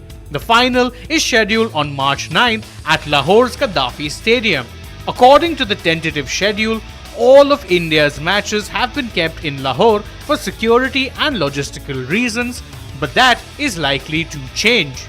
Meanwhile, the PCB is pushing the ICC to announce the schedule for the tournament by next week, as some top officials of the world governing body are due to visit Lahore again next week. The PCB has discussed with the ICC the tentative schedule which they sent some months back and wants the same schedule announced on 11th November. It has told the ICC that since a backup plan is already in place with a revised budget, there is no sense in delaying releasing a tentative schedule of matches, the source. America has a new president, and it's the old one. Donald Trump has made what is being called as the biggest political comeback in American history. Is it just about Trump, or is it about America negotiating its superpower status with the rest of the world? Also this week, Rahul Gandhi sought to intellectualize his attacks on Indian business. What's the message? Is he renegotiating Amity has been ranked among the top universities globally for producing the most employable graduates by the Times Higher Education UK. Yet another testimony to Amity's excellent placement record. There you discuss about the collaboration between India and Israeli companies. How important it is at this moment Israeli companies startups to come into India, as you mentioned in your speech, and how the two countries and companies in two countries can work together. Well, in this bootcamp, we have concentrated in introducing AI tools in different fields like health, education, and environment to local startups that are, trying to conquer markets in the world. This is a very important tool to introduce, utilization of new technologies like AI, and it's part of the general effort we are making here in India to bring India and Israel to work together on advanced technologies. There is a huge interest in Israel in the India Economic Summit over the years has become a very successful conclave for deliberation. It's become a platform for vision. As the Union Finance Minister, steering the country through the most difficult and the most unprecedented of times with her calm and cool demeanor.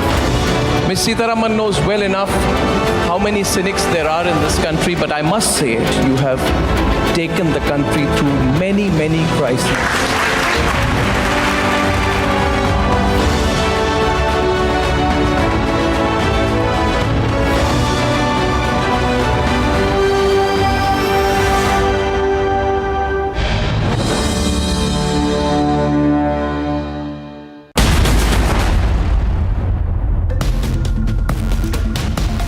नमस्कार दर्शकों, मैं हूं ऐश्वर्या कपूर और आज मेरे साथ खुद बाबा बागेश्वर मेरे साथ हैं। आपका बहुत बहुत धन्यवाद। सभी दर्शकों को रिपब्लिक के और आपको भी खूब खूब धन्यवाद। दादा, मैं ये कह रहा हूं कि मेरे को पता चला आप भी एक यात्रा निकालने वाले हैं। मैं शुरुआत सीधा पॉइंट पे आता हूं। तो ये यात्रा क्या आप सबको एक करने के लिए निकाल रहे हैं?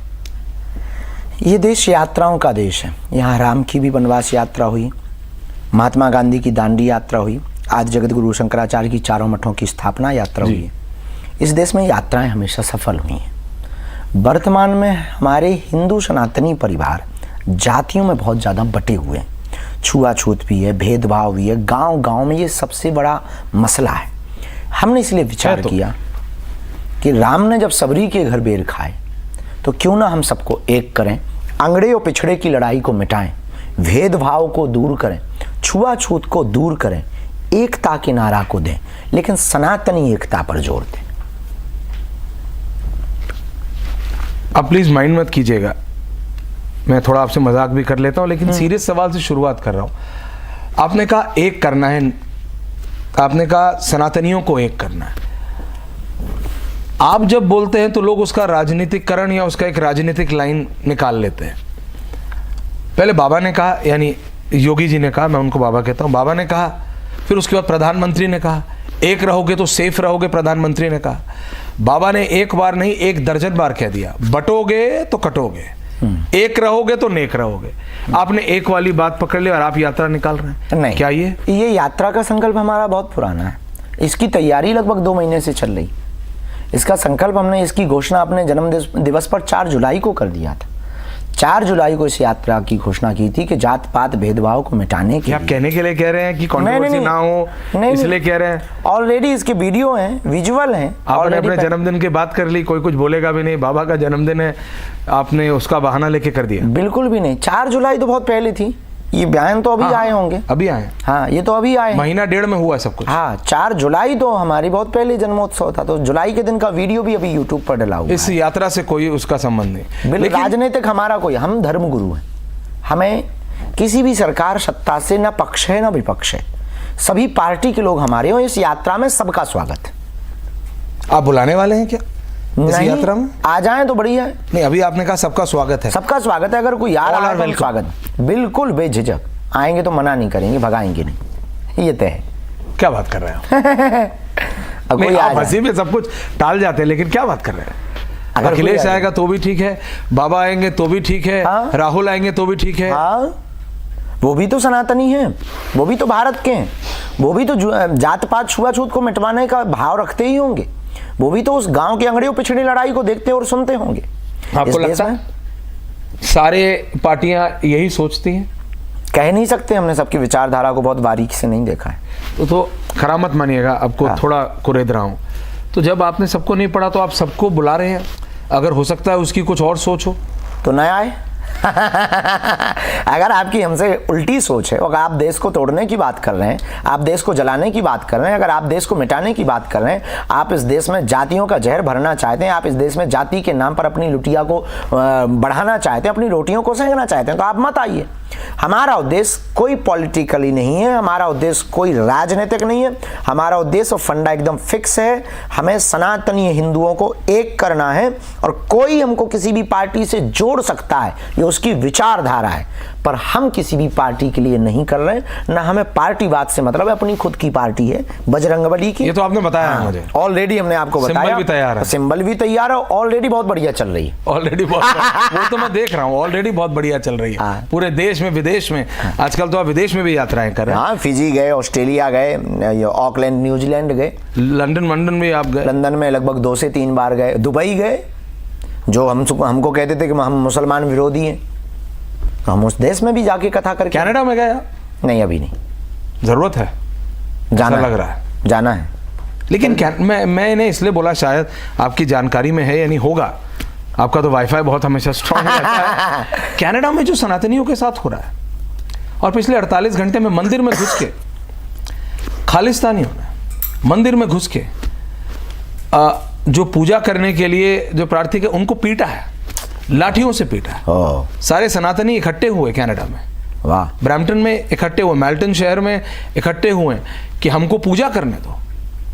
आपकी आवश्यकता, मुझे लग रहा है आपकी अगली यात्रा या अगली कथा आपकी कनाडा में होनी चाहिए। हम बिल्कुल बनाएंगे, बेझिझक बनाएंगे, क्योंकि जहां जहां भी सनातनी हिंदुओं को कमजोर किया जा रहा है, हम वहां पहुंचेंगे। आपकी ये जो एकता का जो नारा है, आप सचमुच सबको एक करना चाहते हैं, सारे सनातनियों को एक करना चाहते हैं, जाति प्रथा मिटाना चाहते हैं। बिल्कुल। तो मैं आपसे पूछ रहा हूँ, मुझे अच्छा लगा कि आप थोड़ा रिलैक्स हो गए, 20-25 मिनट आपको तंग कर पाऊंगा।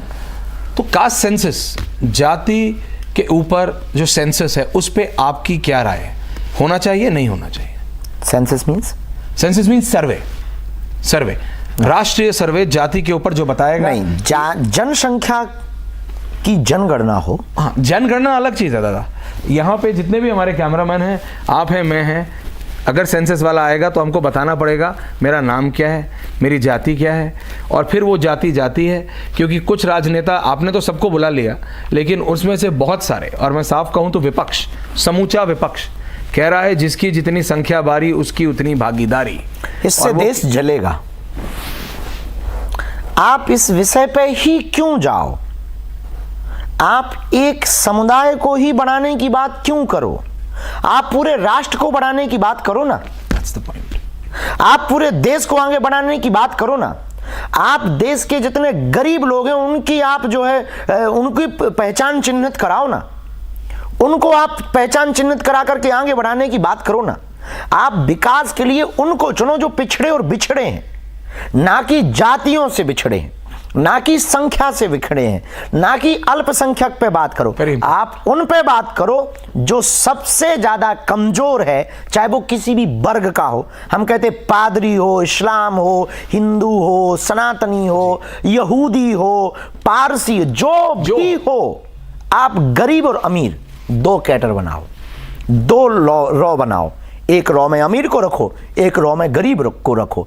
अमीर के द्वारा पुष्ट करके गरीबों को संतुष्ट करो और पुष्ट करो, देश आगे बढ़ेगा, भारत विश्व गुरु बनेगा।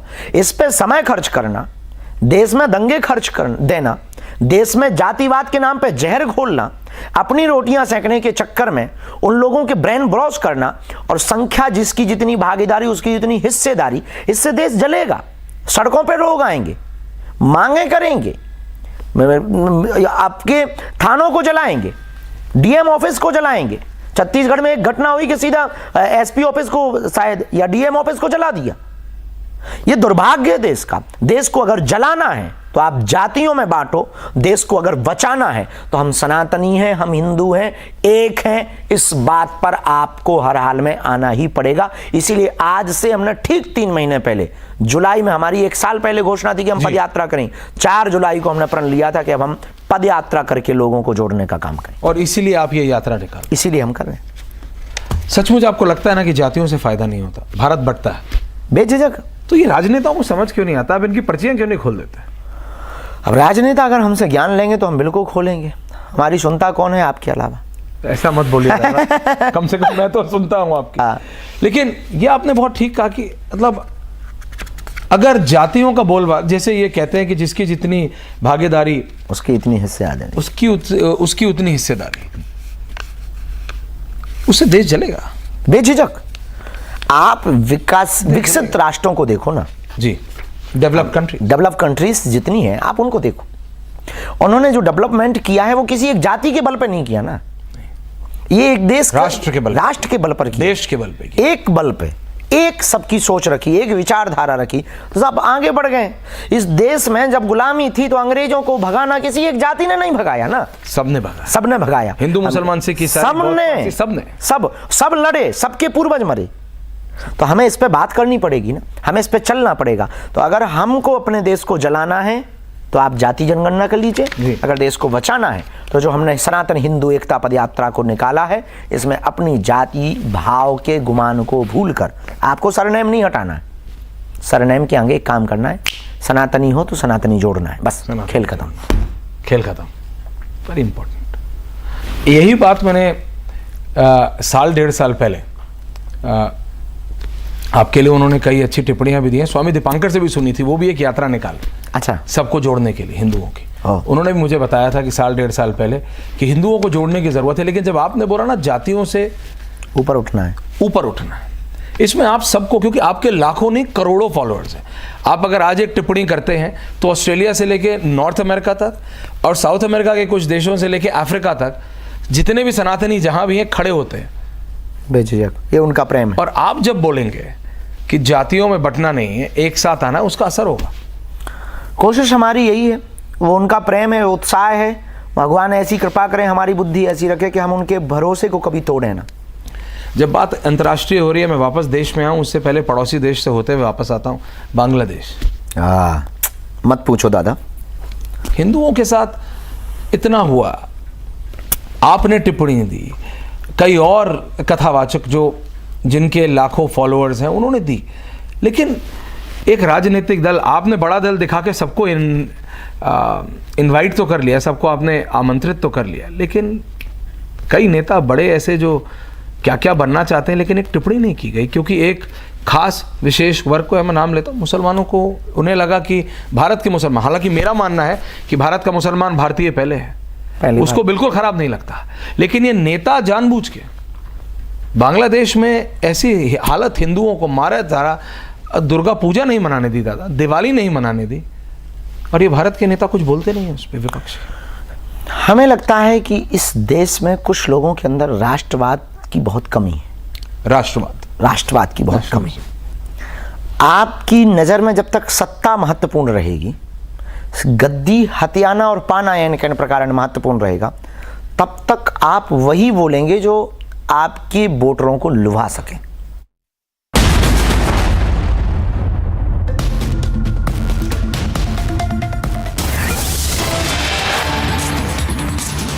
Getting in some more breaking news, anti-terror operations which are basically underway in North Kashmir's Sopore.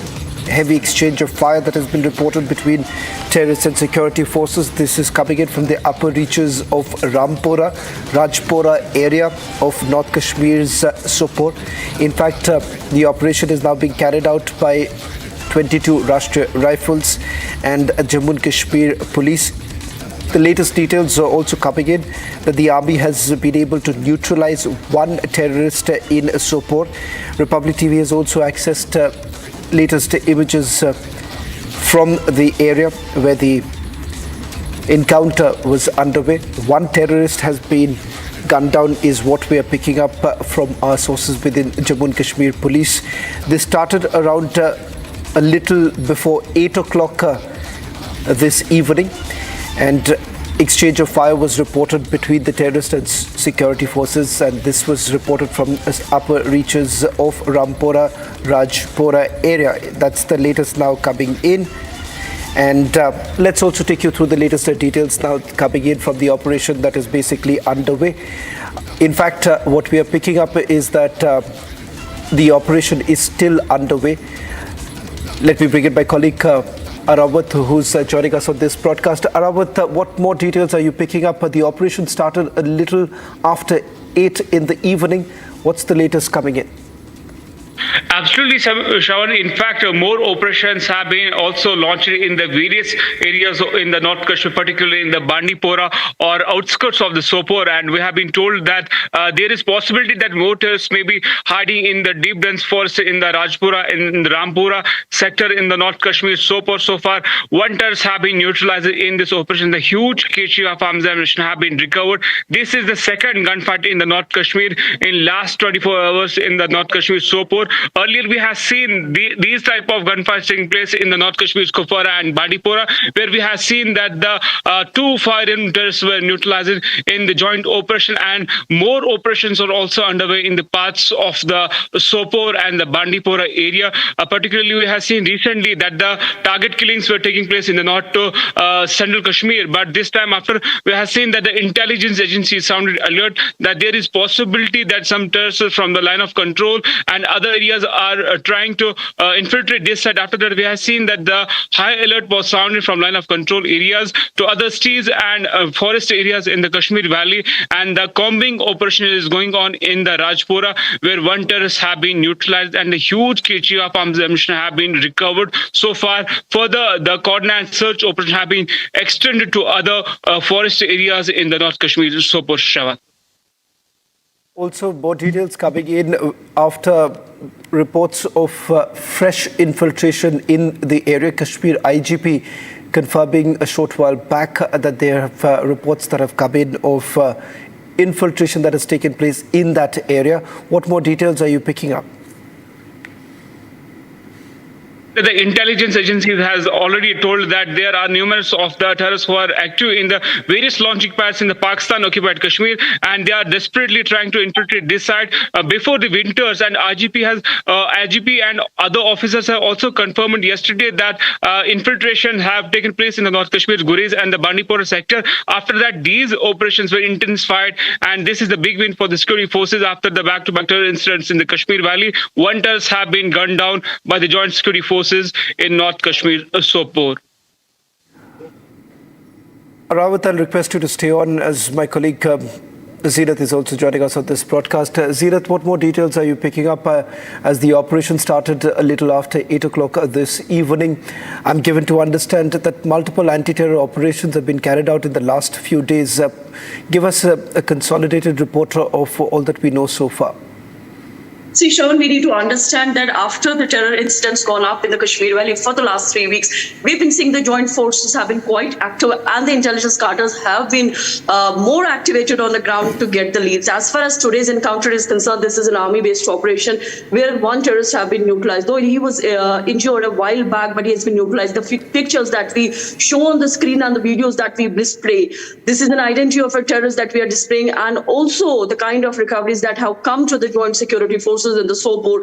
We see this in Sopore just a day before. There were 2 terrorists that were neutralized. That tells you how the intelligence grid is working. Then LG has already chaired a meeting, and we have been seeing the kind of instructions that have gone to DG J&K police, and apart from that, ADG J&K Law and Order Vijay Kumar himself has been monitoring the situation on ground, because he's the he's the law and order chief. So any collateral damage is a difficulty for the police. But in all these operations, we have been seeing whatever has been launched, whether in Khaniar, Anantnag, or the 2 operations that have come from the Sopore in the last 2 decades, not a single collateral damage has come. This is a success that tells you about the story of Kashmir.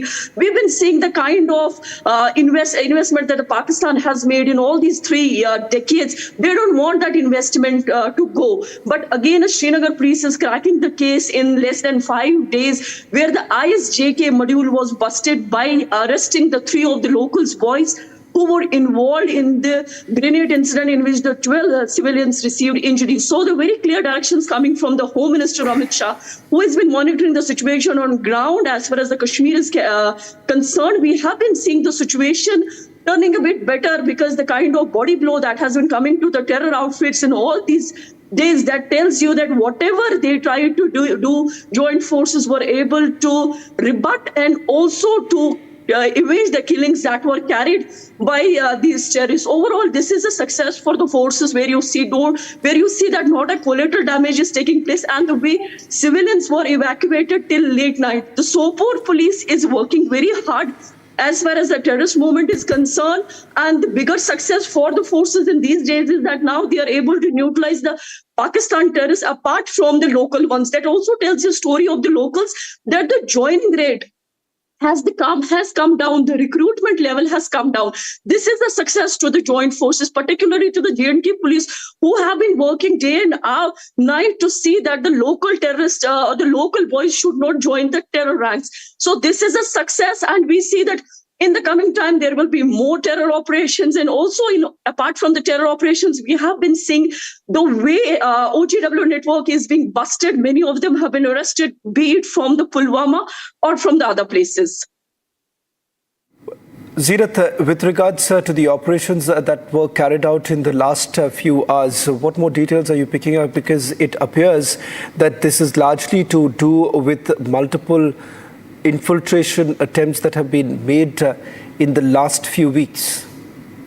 See, as far as the infiltrations are concerned, we have been seeing the grid has gone down from the Jammu sector, for which the army has to definitely work very hard to pull their socks so that the forces don't have to face the situation the way the situation has gone up in the Jammu. As far as the Kashmir Valley is concerned, we are seeing that whenever a terrorist tries to do any movement, he is being neutralized, or the OGW network that provides an oxygen to this terror links is being taken out. As far as infiltration, we are seeing the situation being monitored even by the army chief himself. He is taking care of the situation. Then we are seeing the GOC 15 Corps Prashant Srivastava himself moving from one place to another and also upgrading the grid so that such kind of incidents should not take place, or it should not hurt the civilians or the tourism movement, or the peace that has been established after abrogation of 370 should not be disturbed.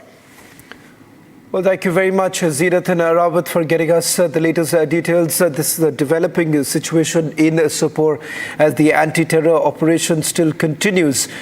What we can confirm is that one terrorist has now been gunned down.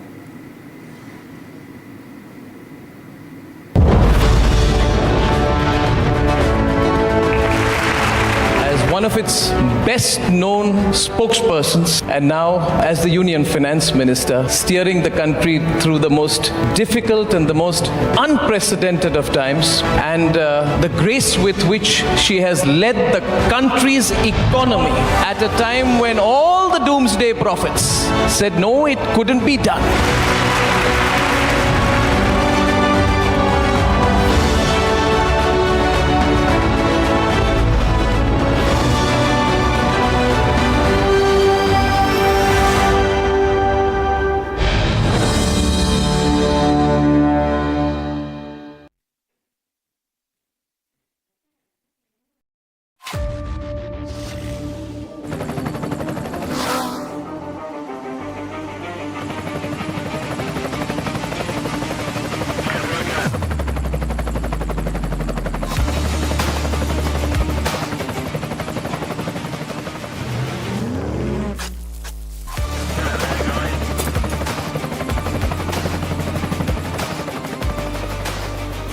Director, The Taste of Success.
Namaste from India. Mr. President, India expresses its deep appreciation for the presentation of the Human Rights Council's report. We welcome OHCHR's close interaction with the member states and the stakeholders undertaken during the past year, as highlighted in the report, and its efforts to bring the conversation of human rights to the center stage. We also take note of the conclusions arrived at in the report. India's approach to human rights is rooted in a millennia-old tradition of upholding diversity and plurality of views. India has always looked at human rights as something that is indivisible and fundamental. Our commitment to human rights stems from our freedom struggle led by Mahatma Gandhi, which emphasized non-violence and equality. This legacy is embodied in our Constitution, which enshrines fundamental rights and establishes the principles of justice, liberty, equality, and fraternity. India's domestic framework for human rights protection continues to evolve and strengthen. What's your message to everyone who use controversies to say our institutional mechanism is not strong enough? Where our institutions need to be given credit, we put that aside and only pick that one thing about that institution and say, look at this, our institutions are really now being threatened. But what about the other things which make our institutions stand out? Every one of our institutions are really doing their maximum best, world-class best. Today our benchmarks are being looked at rather than the benchmark elsewhere.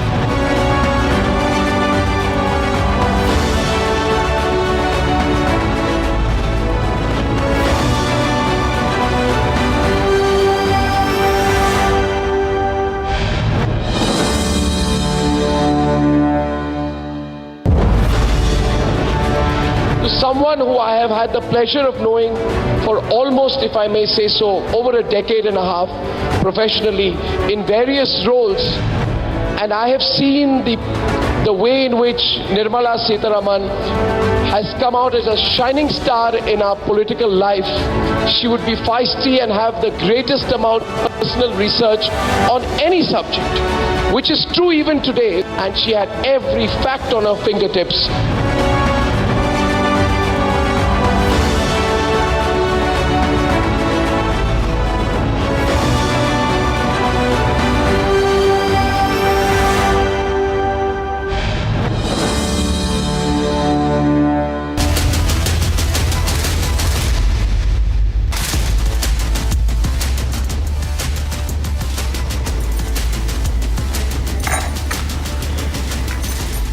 Thank you for joining us on The Burning Question. I'm Niranjan.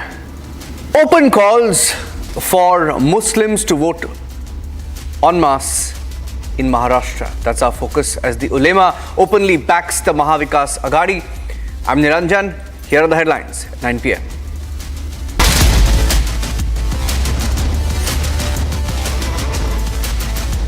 Ulema mobilizes votes for Indi bloc ahead of the Maharashtra elections. MVA, the Mahavikas Aghadi agreeing to the pro-minority demands. BJP calls it appeasement, vote bank politics. 17 conditions given by the Ulema to the Mahavikas Aghadi, says agree to the demand, take the Muslim support.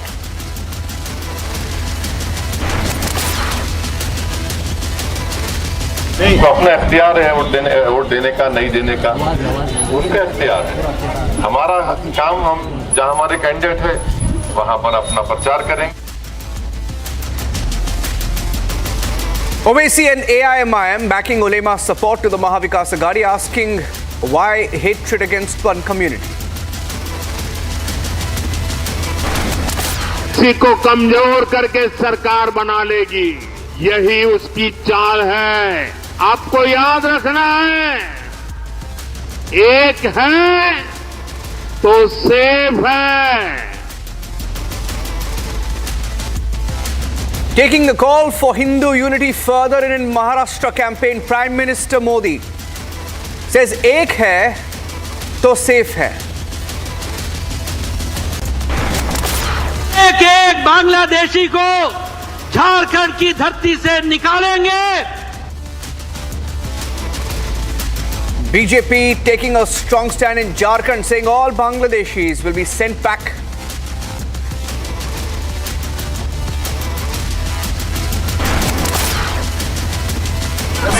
क्या लग रहा है, झारखंड में इस बार परिवर्तन तय है? पूर्ण बहुमत के साथ यहाँ भारतीय जनता पार्टी की सरकार एक बार फिर से बनने जा रही है। Union Home Minister Amit Shah leading the BJP's Jharkhand campaign in Jamshedpur, saying the mandate of the people will give a befitting response to the indie bloc nationally.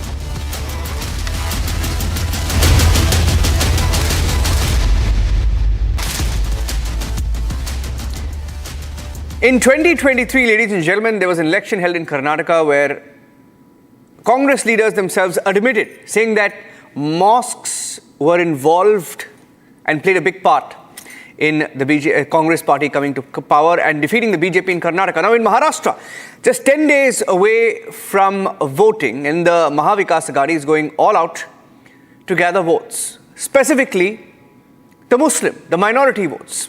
They're trying to appease a community, and they've even agreed to the Ulema board demands. A conditional support offer which was given by the Ulema to the Mahavikas Aghadi, and we also have a letter from the Sharad Pawar faction of the NCP claiming that they've accepted all the demands. We'll tell you what those demands are. Take a look.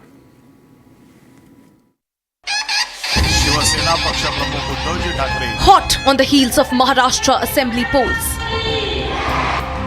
All India Ulema Board sent a letter offering support to the MVA, but with 17 specific demands. Among the Ulema Board's demands are a 10% quota for Muslims in education, cancellation of the WAQF bill amendments, and rupees 1,000 crore for the WAQF board.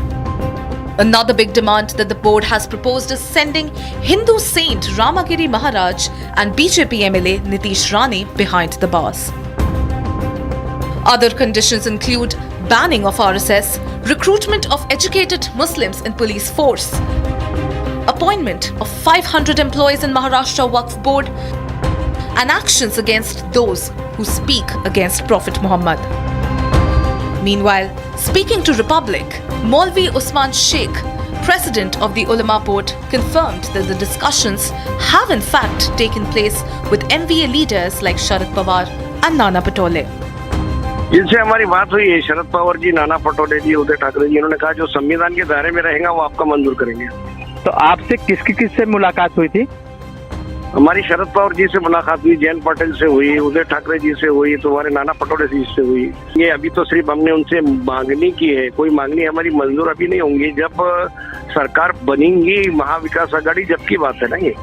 The Ulema board's backing has sparked criticism from BJP leaders who claim that the MVA is appeasing radical elements. The BJP is calling it an appeasement bid.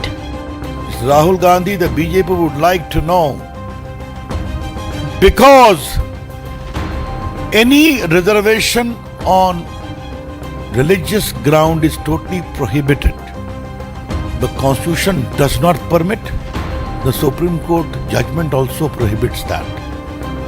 How does your president of Maharashtra Congress tell the Jamaat-e-Ulema will consider it?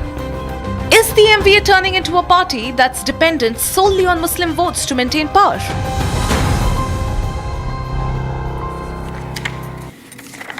Okay, let's go across to our panelists on the burning question this evening. RP Singh, BJP national spokesperson, joining us on the show. I have Karan Verma, political analyst.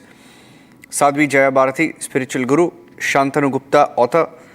And backing the Ulema support to the MVA, we have Tausif Khan, who leans towards the Trinamool Congress, will be joining us. I don't see him on the screen. Abid Mir Magami, a Congress spokesperson, live from Srinagar. Atikur Rahman, live from Mumbai. And Chandrasekhar Jha will be joining us soon. Chandrasekhar Jha is from the Uddhav Sena, and he will be joining us. I wanted to ask him the first question, but he hasn't joined us yet. Let me go across to Atikur Rahman. Atikur Rahman, is it secular?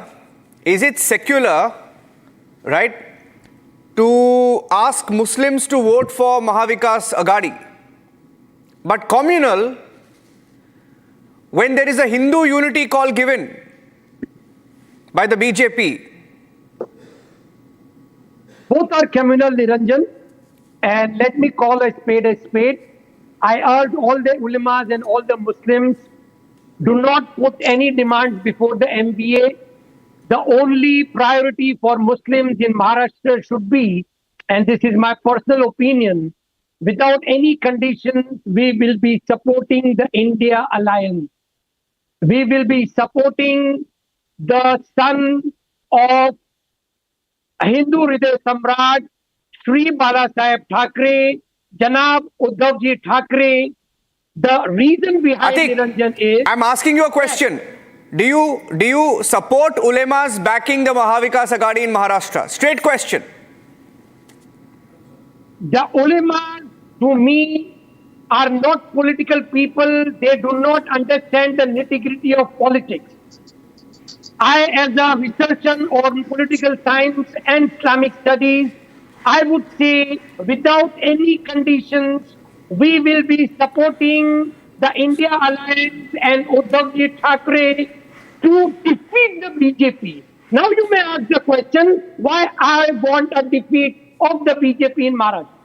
No, 1 minute. I'm getting in some breaking news right now, and this is getting very interesting. Let me break the story right now. I'm just getting in a story from our news desk of the NCP, Sharad Pawar faction, going into complete stun mode. They're on complete back foot. They're stunned how this letter leaked out.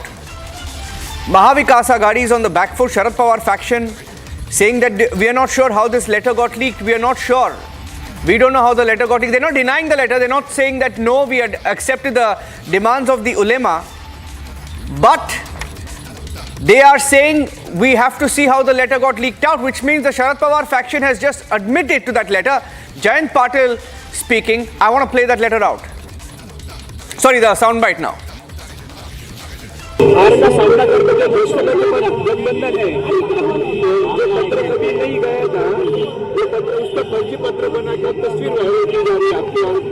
हाँ, ये गलत है। हम इसके बारे में देख रहे हैं कि कैसे ये आ गया बाहर। ये हमने दिया है कि नहीं, मुझे पता नहीं, हम देखेंगे। देखते हम क्या किस लिए हम मेरे ऑफिस में मैंने बोला है कि ये कब किसने किया किसी को मालूम नहीं, ये कैसे आ गया। And you know what, Shantanu, I feel the next time these guys in the indie block say that this is communal, that is communal, and they are secular, you should really show them the mirror. Because this is an open, ulemas are saying we will ask Muslims to vote. Ulemas are saying we will ask Muslims to vote for the Mahavikas Aghadi. It's a religious vote call. Asking for Muslims to vote for the Congress party, asking Muslims to vote for the Sharad Pawar faction, asking Muslims to vote for Uddhav Balasaheb Thackeray faction of the Shiv Sena. The next time these guys say the Hindu unity call is communal, you need to give it back to them.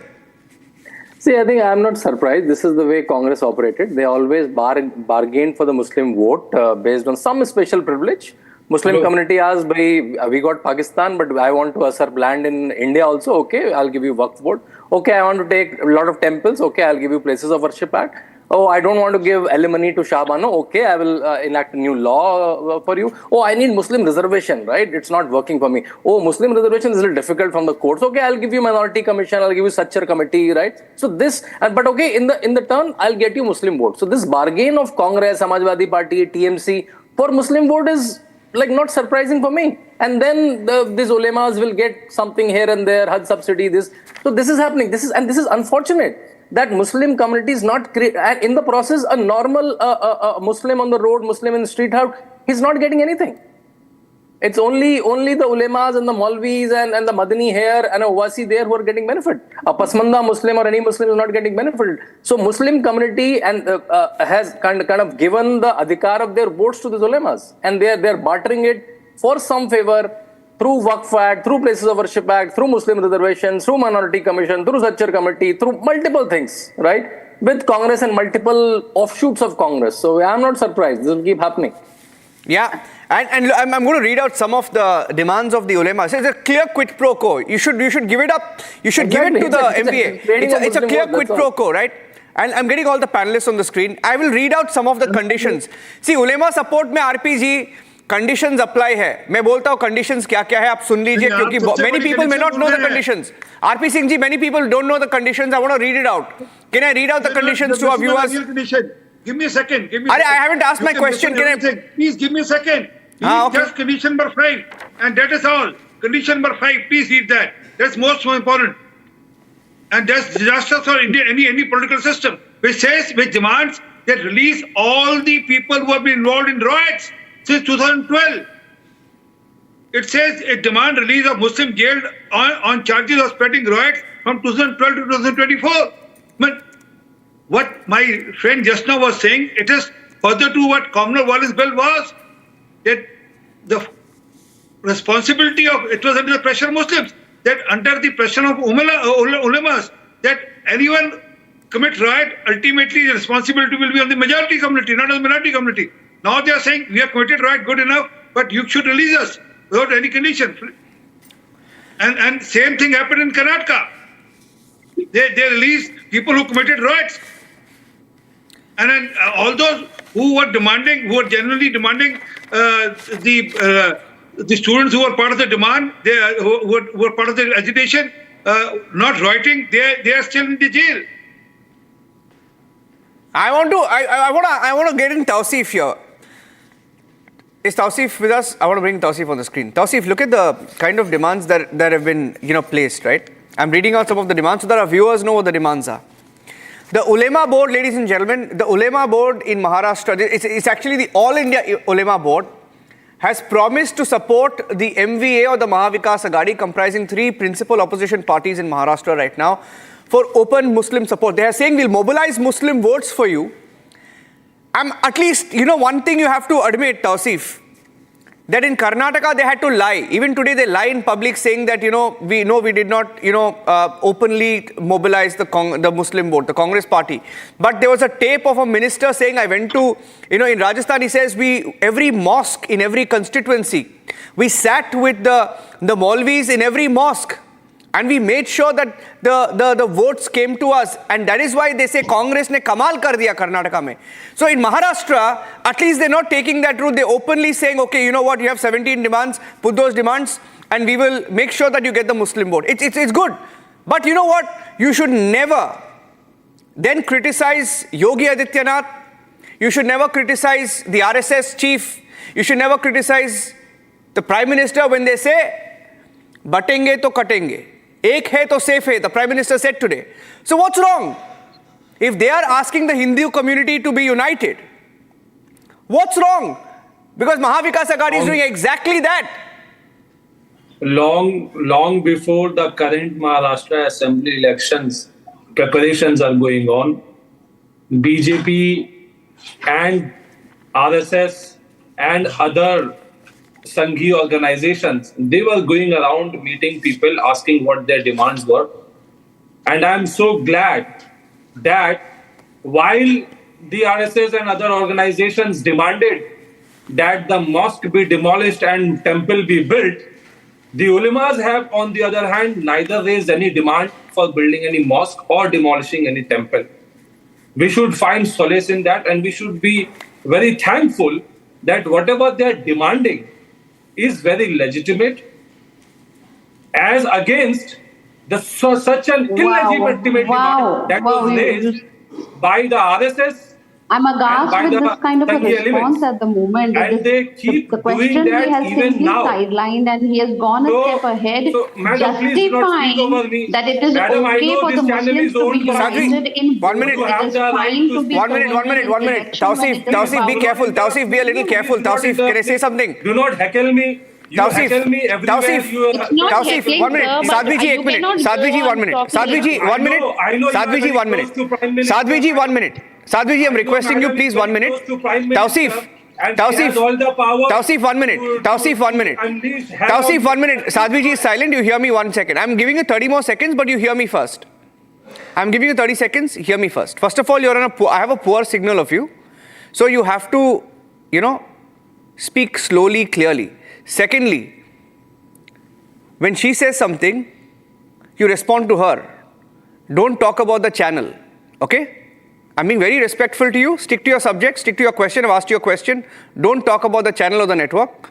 Talk about the issue at hand. Continue. I'm giving you 30 seconds. So, first of all, if you hear my comment, is against Madam only. I said that Madam thinks that she owns the channel and she can intervene. No, that's not what you said, but continue. That's what exactly I said. And I said that Madam thinks she is very close to BJP and she has the right to speak over anyone. Secondly, I am saying on this issue, Ulema is making demand which are very legitimate. And it is a process of before any election is committed. It is the process that political parties, they reach out to people. They reach out to organizations and they find out what their demands are. If possible, they will include them in their agenda. They will declare that, yes, these are the demands I will fulfill. Please vote for me. This is a very normal process. And we've been seeing this happening. Great. Ram Mandir is an example. 1 minute. I've given you time. I want to get a response. I'll come back. Tausif, you've given your opening comment. I'd like to get in one more view and then we'll take it forward. Tausif, 1 minute. I want to get the response. Sadhvi Jaya Bharti wanted to respond. 1 minute. I'm coming to you. Karan, I'm coming to you. I'm coming to you. Sadhvi Jaya Bharti, I still want to, because I haven't had the opportunity to tell what some of the demands are.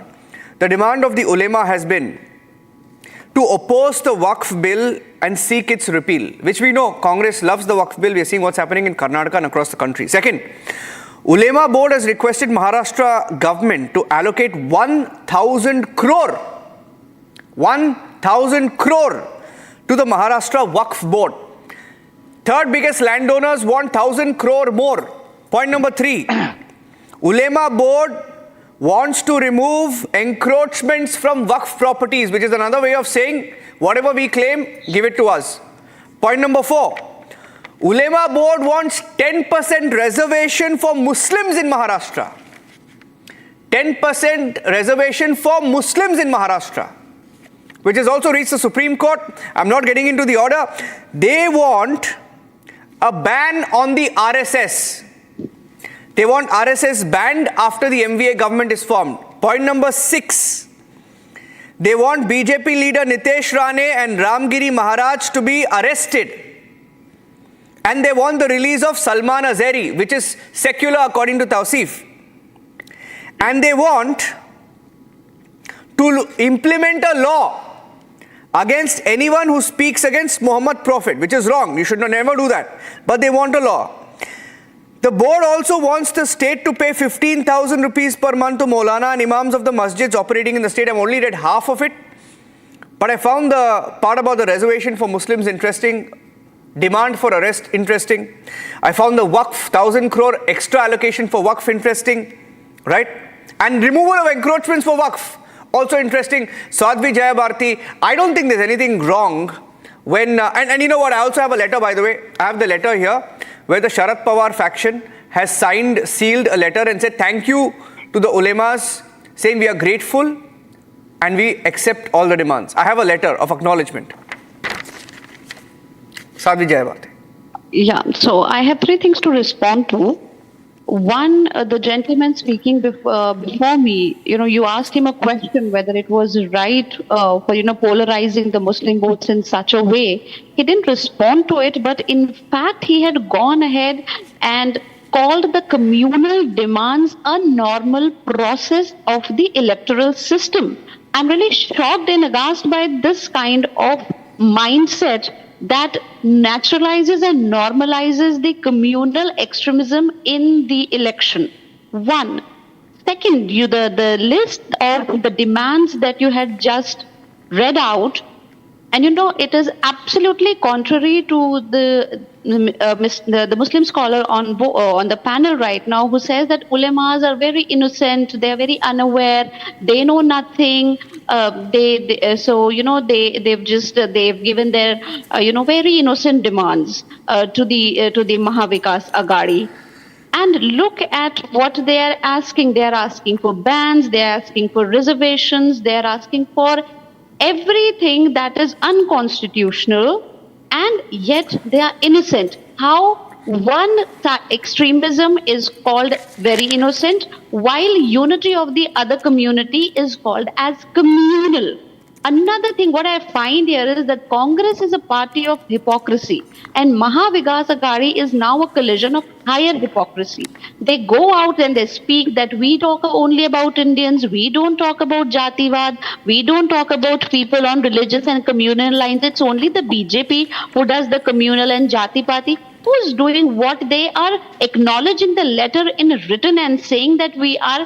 Where is that, that uniformity, that inclusivity and that secularism that you talk about so proudly? Yeah. This is pure hypocrisy. Hypocrisy. And and everything that I have just mentioned and what I'm witnessing on this list of demands and this acknowledgement, that this very much clarifies why Yogi Adityanath called for Hindu unity. There's absolutely nothing wrong. Why it is needed. This is the very reason, and he simply called for unity, and they are coming with extremist demands, and they are calling it a normal process. The innocent demands. What are we talking about? Yeah, I'm going to get. I'll tell you something. I want to bring in Abid Mir Magami, right? Abid, imagine a situation. I'm just saying a hypothetical situation. It hasn't happened. Imagine a situation where for example, Sri Ram Janmabhoomi Tirth Kshetra, right? Or any other Hindu groups, if they come together and they say, we will support BJP, everybody in India should support BJP, everybody should vote for them, we have given 10 demands, they've agreed to the demands. International headline number 1. It would have been international headline number 1. Right? How are you guys doing this? Openly asking for Muslim vote, agreeing to all these demands. MVA, you're part of the MVA. Your party is part of the MVA in Maharashtra. And then Rahul Gandhi is going to go to America and speak about India being divisive. Look. I want him to respond. Abid.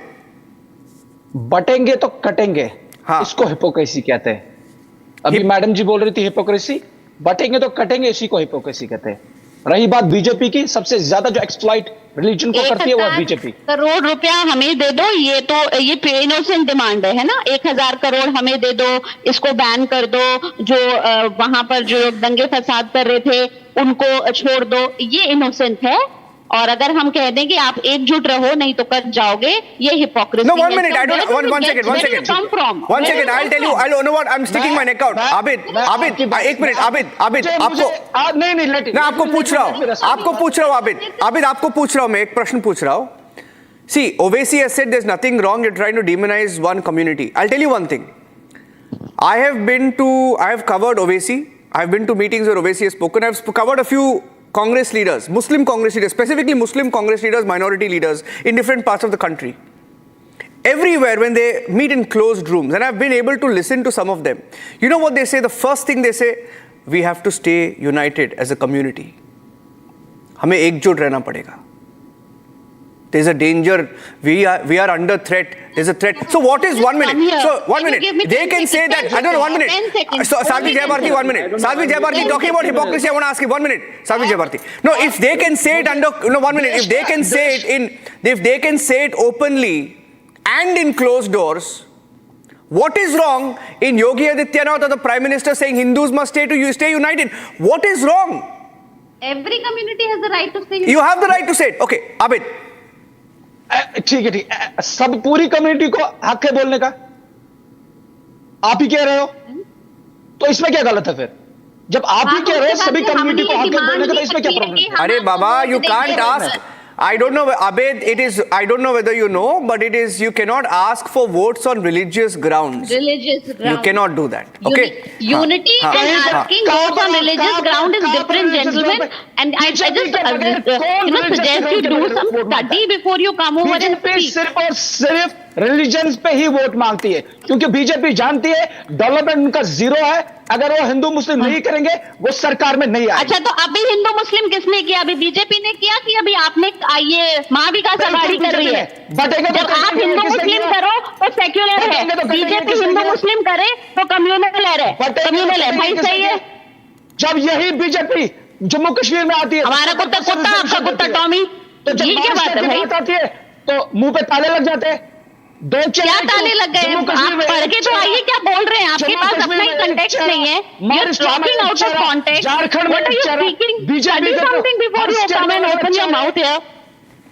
I will, okay, 1 minute. I want to bring in Karan. Karan hasn't spoken. 1 minute. I want to bring in Karan. Right? Karan hasn't spoken. 1 minute. Karan.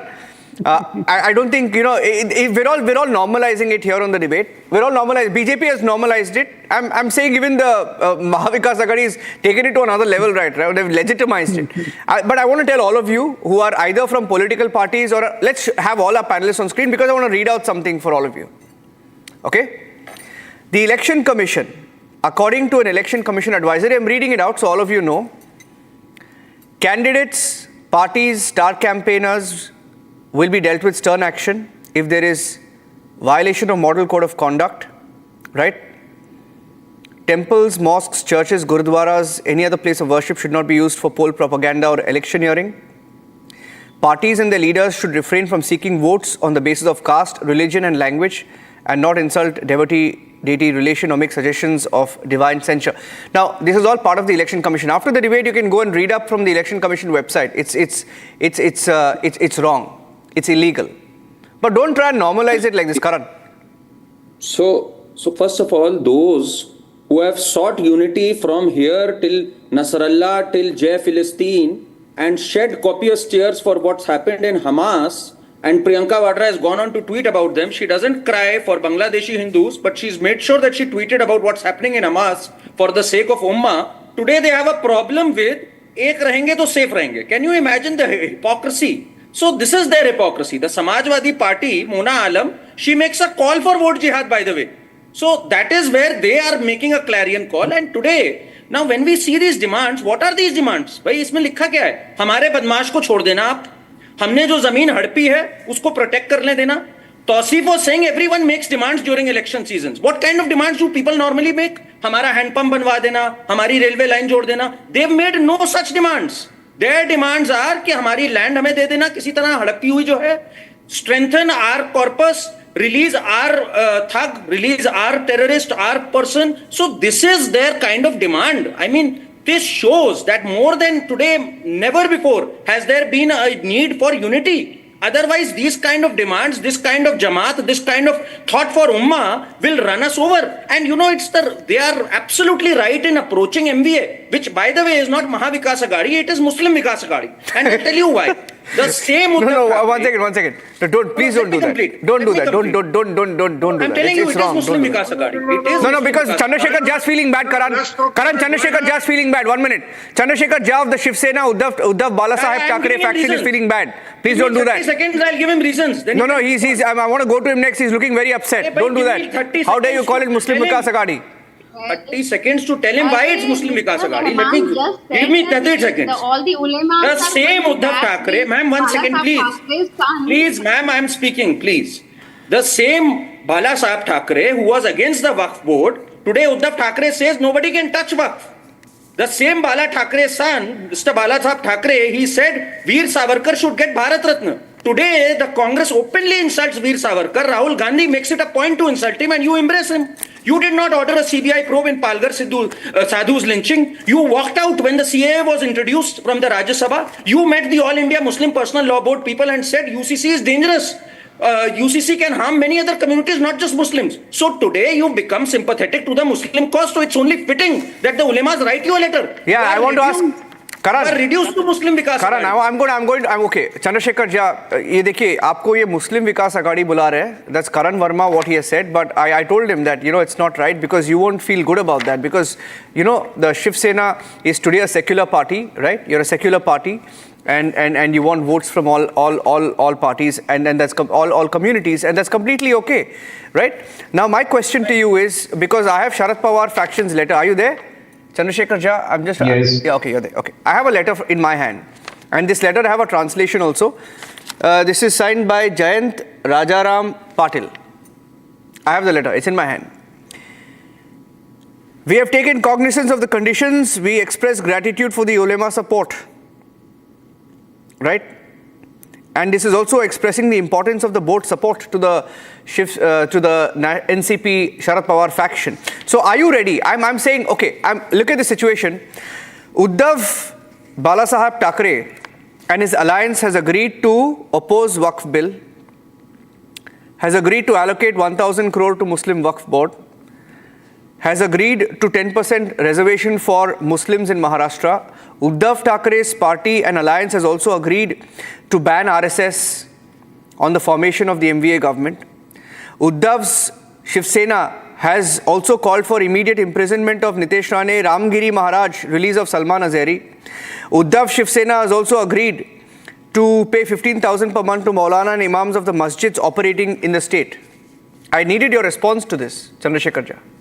See, first thing is that the basic thing is that this is a narrative which is being given in the media. It's a reality. The letter is in my hand, sir. I'm hoping you're still in alliance with Sharad Pawar. We have not received any kind of this letter. I have this letter. Second thing is that I have the letter. No, we have not received. Jayant Patil has confirmed the letter. You want me to play the soundbite? Okay, I'll do one thing. Chandrasekhar Jha, I'll play Jayant Patil bite in the middle. I'm playing Jayant Patil bite in the middle. Let me complete my submission. Bite play कर दीजिए, उसके बाद चंद्रशेखर जी बात करेंगे. Bite play कर दिए बीच में. No, you hear him because you need to know the context. You need to know the context. I'm playing the bite in the middle. I'm going out. Jayant Patil coming out. Play the bite. Is very much today in the media. Everybody knows it.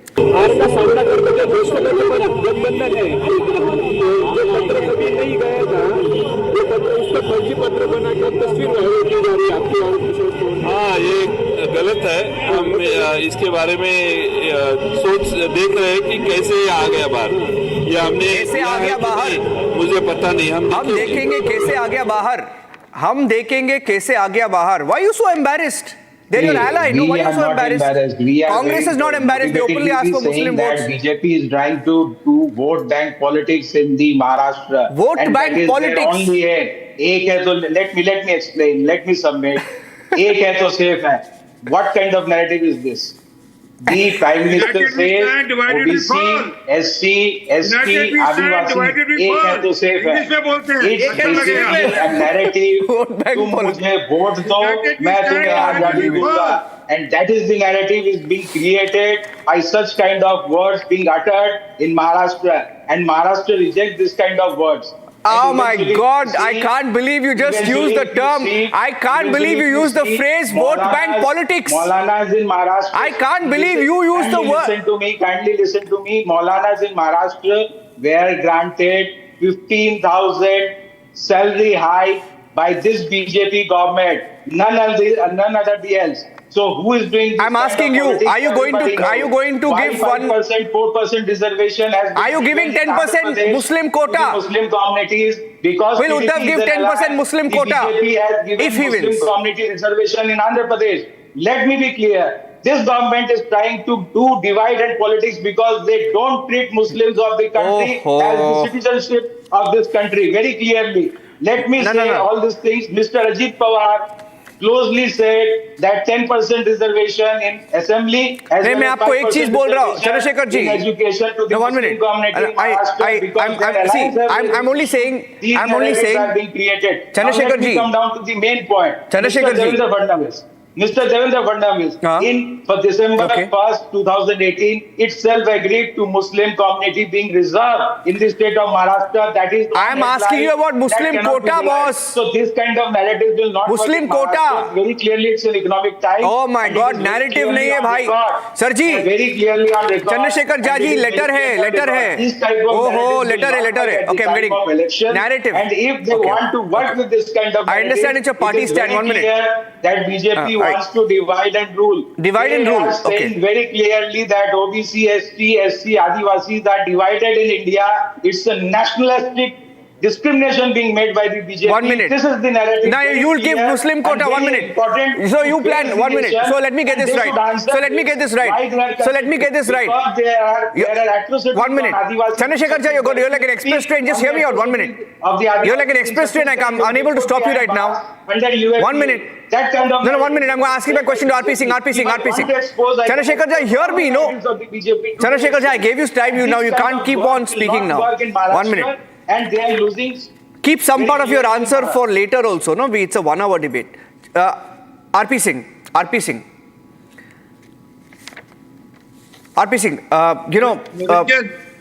I still stand by what I raised earlier, that the demand number 5 is the most dangerous thing. No, wait, he's answering. Wait, why he's answering? No, don't heckle him. I'm asking him, right? If you're going to give 10% Muslim quota, you're going to reduce quota, no? From somewhere. You'll take away quotas from scheduled castes, scheduled tribes, right? OBCs. Is that the plan? People will ask questions, no? Because you've agreed to it. I have a letter. Jayant Patil is saying, हम देखेंगे बाहर कैसे आ गया? RP Singh. Well, वो देखेंगे क्या, उनको पता है बाहर कैसे आया, और वो ये अभी का नहीं. There's not. I mean, please go through the date of the letter. It's October, not just tomorrow. Just 9th October or probably 10th October. 10th October. 1 month back. 10th October. 10th October. Yes. So, Mr. Devendra Fadnavis agreed to this already signed the deal. What you are saying today? What kind of politics you are doing? Please hold on. Hold your breath. Mr. Jha, 1 minute. लंबा सांस हो गया, बहुत लंबा बोल दिया. Please withdraw all these things. Withdraw what? What kind of politics? Withdraw what? What kind of politics? That is a question being asked to you. What kind of politics are you doing? By openly asking Muslims to vote for your party. And against what? Against releasing the criminals from the jail. That's the question. Against releasing the criminals from the jail. And then you accepted it. That shows your DNA. That you to what extent you can go. Your people have a DNA to divide the religion in India. Oh my God! What did the PM say? Divide. 1 minute. That is your DNA. Oh, DNA. 1 minute. Hello. 1 minute. Divide. Speaking about dividing people. Atikur Rahman, I'm asking. Jaji, 1 minute. Speaking about dividing people. 10% Muslim quota देने का promise किया है इन्होंने. And they speak of dividing people. एक है तो safe है mean what? एक है तो safe है mean what? United we stand, divided we fall. What is wrong in it? Where is dividing? Where is the dividing people?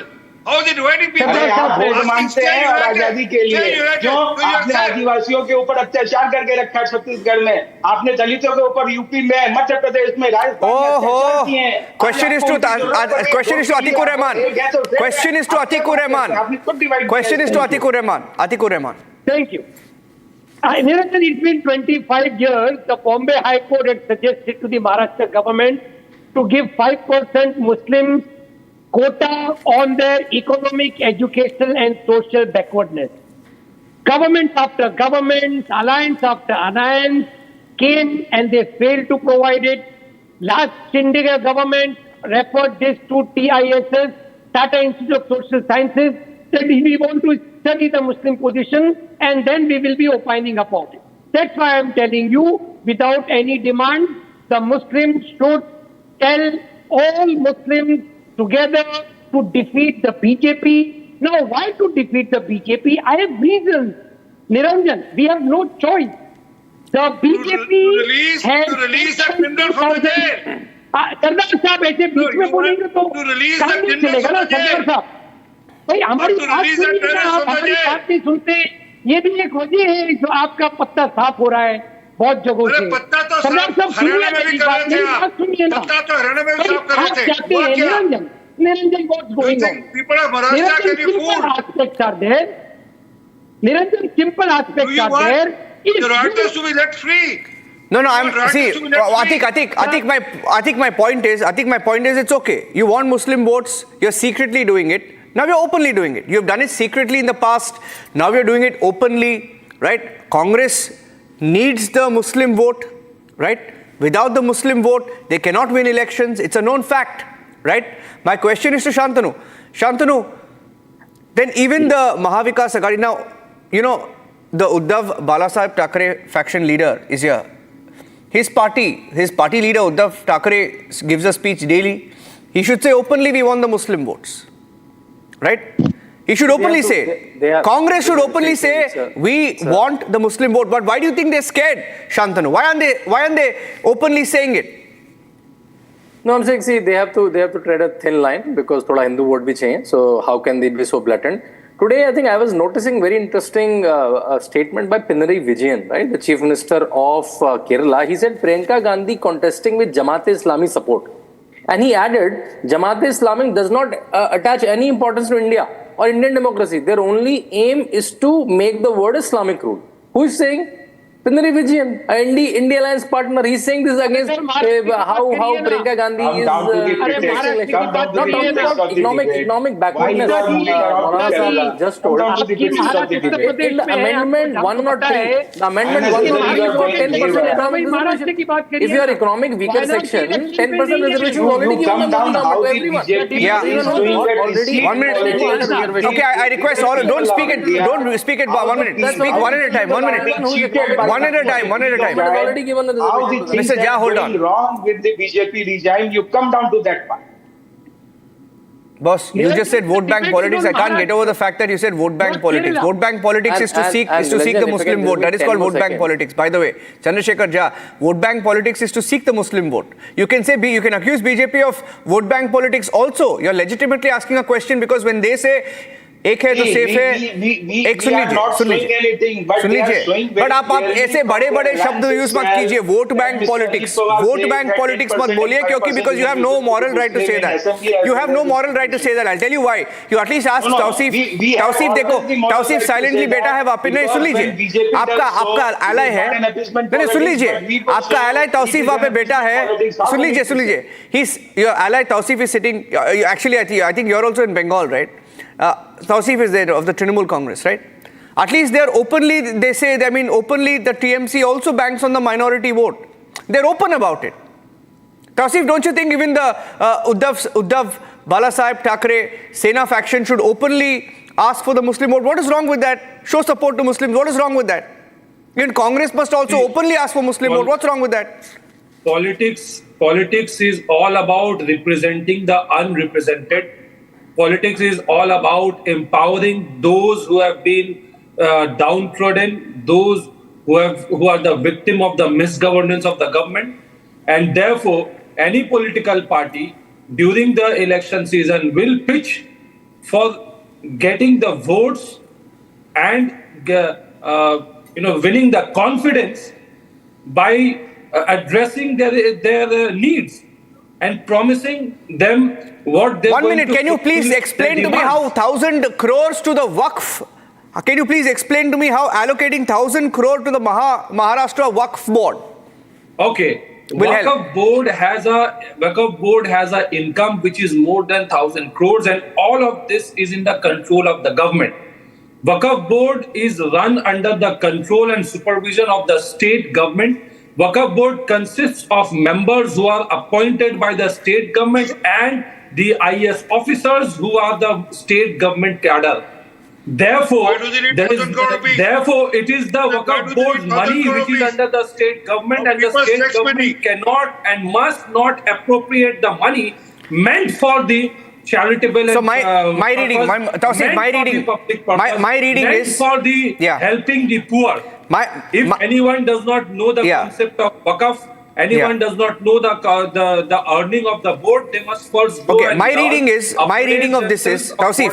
Tausif, my reading of these demands is, see, Karnataka mein, I'm guessing somewhere after looking at this Sadhvi Jayabharti, let me bring her back. After looking at this, better. right? This demand is better than the Sanghi who are. Yeah, 1 minute. Babri Masjid. 1 minute, sir, 1 minute.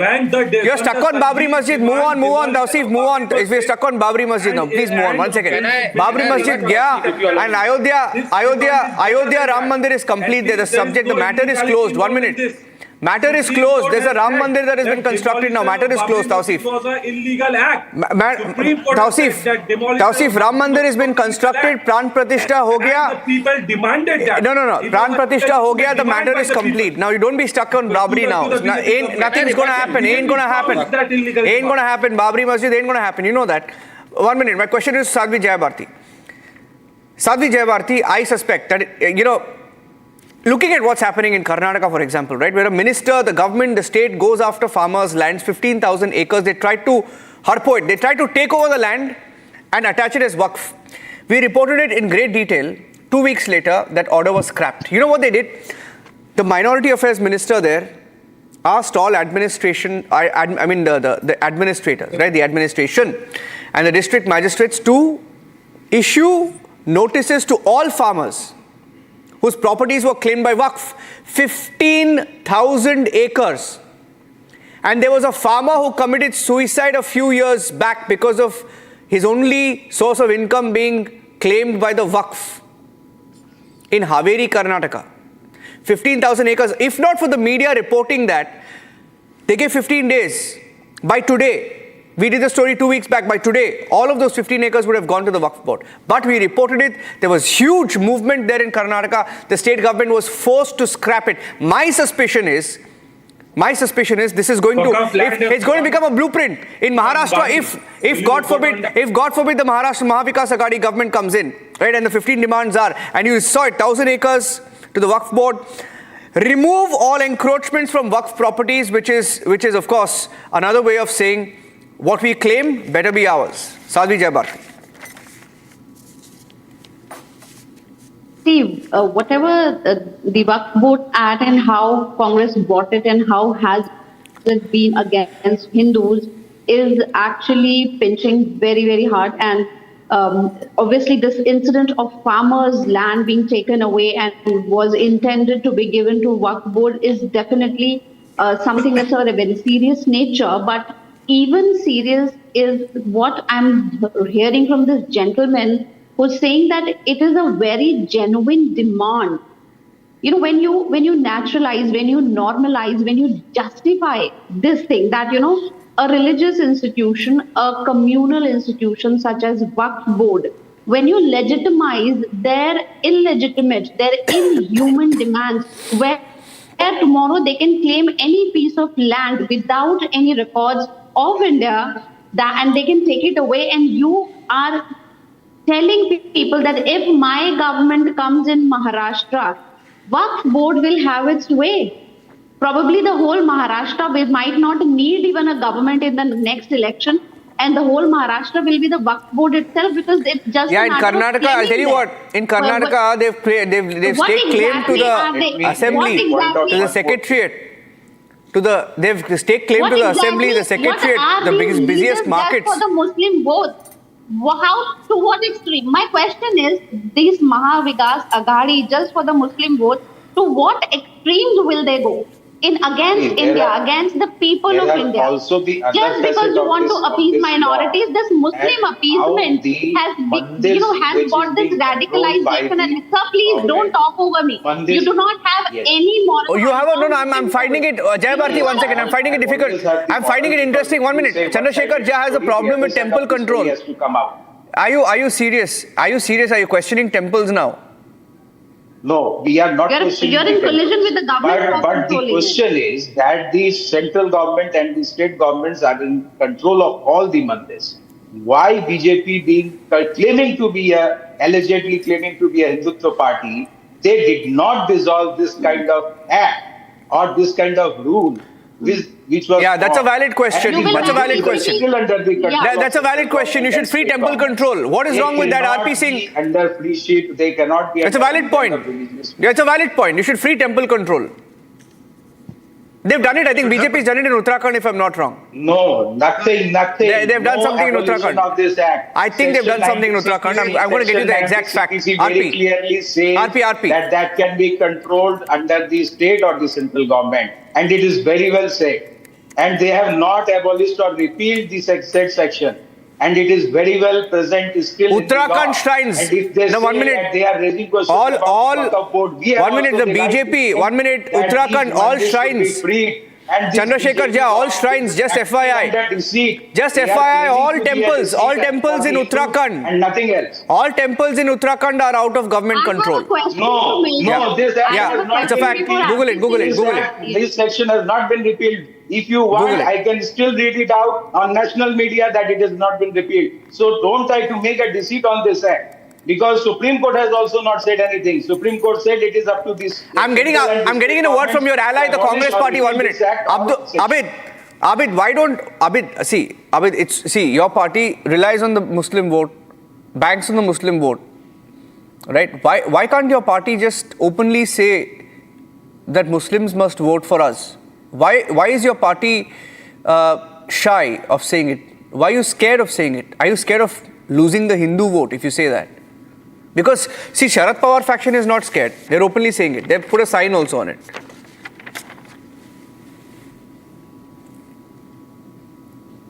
हमें सबके vote चाहिए. देश में सब बराबर है. चाहे हिंदू हो, मुस्लिम हो, सिख हो या ईसाई हो. सबके वोट से सरकार बनती है. किसी एक कम्युनिटी के वोट से सरकार नहीं बनती. ओपनली सबका वोट, सीक्रेटली मुस्लिम वोट. ओपनली सबका वोट, सीक्रेटली मुस्लिम वोट. एक क्लिप है मेरे पास कर्नाटका का आपका जो माइनॉरिटी अफेयर्स मिनिस्टर है, जो वक्फ का जो 15 एकर्स का वो जो ऑर्डर पास किया ना, उसका एक क्लिप है, मैं भेजता हूं आपको, जहां पे वो बोलता है कांग्रेस में मुस्लिम्स ने कमाल कर दिया. मैं भेजता हूं आपको. मुझे ये बताइए, कर्नाटका में किसकी सरकार थी? पब्लिक में सबका वोट चाहिए, सीक्रेटली मुस्लिम वोट चाहिए. एक्सप्लेन कर रहा है कि 4% मुस्लिम रिजर्वेशन क्यों उन्होंने आंध्र प्रदेश में दिया टीडीपी के साथ. क्या उसमें मजबूरी थी? कहां गई इनकी Hindutva? Okay. It's a very, very big political controversy, election controversy. At this point, only because I'm short of time. Okay, RP, 10 seconds after end the debate. Quickly, 10 seconds of ending the debate. Very small point. Do you know how much land the WAQF board in Maharashtra has? 92,000 acres. They want more. And also, what sort of property, what sort of value it has? They want more. 1.5 lakh crore rupees. And they're asking another 1,000 crore rupees.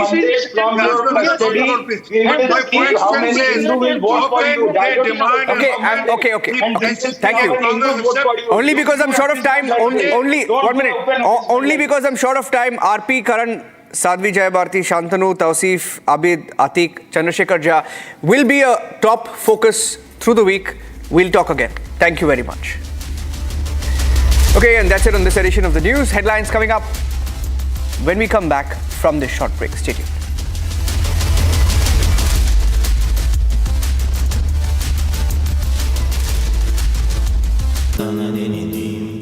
Amity has been ranked among the top universities globally for producing the most employable graduates by the Times Higher Education UK.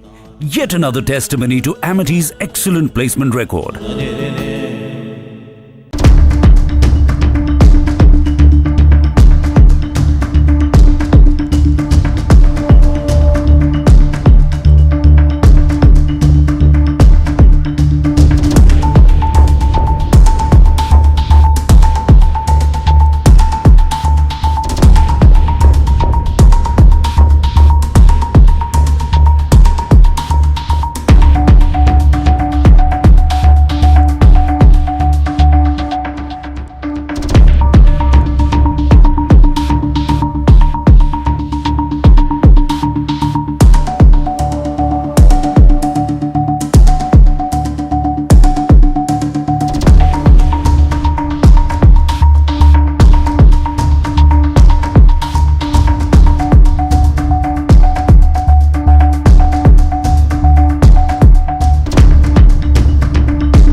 what's your message to everyone who use, controversies to say our institutional mechanism is not strong enough?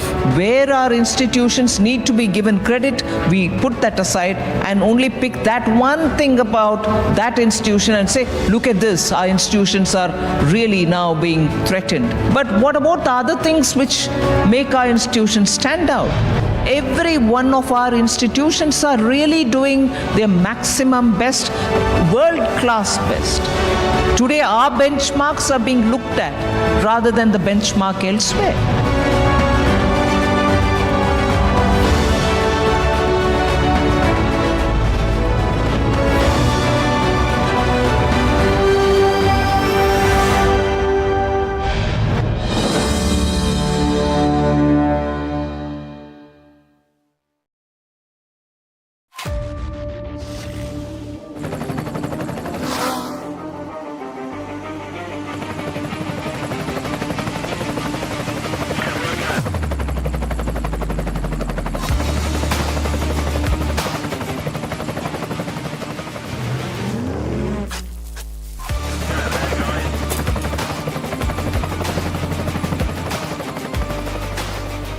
Director, the taste of success.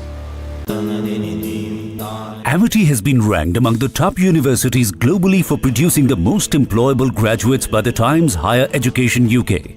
Yet another testimony to Amity's excellent placement record.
Largest news headquarters,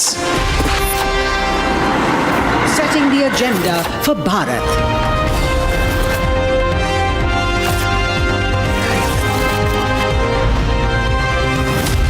You're watching Republic.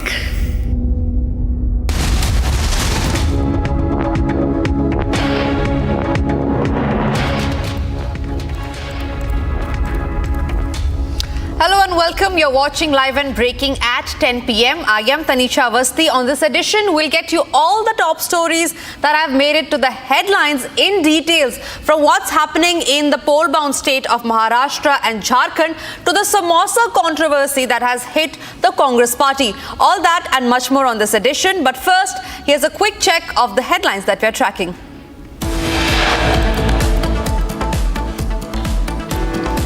Ulema mobilizes votes for Indie bloc ahead of Maharashtra elections. MVA agrees to Ulema's pro-minority demands. BJP calls out appeasement vote bank politics.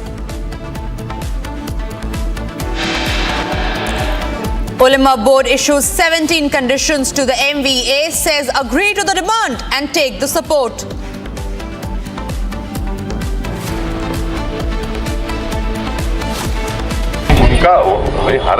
हर एक तो अपना इख्तियार है vote देने का नहीं देने का उनका इख्तियार है।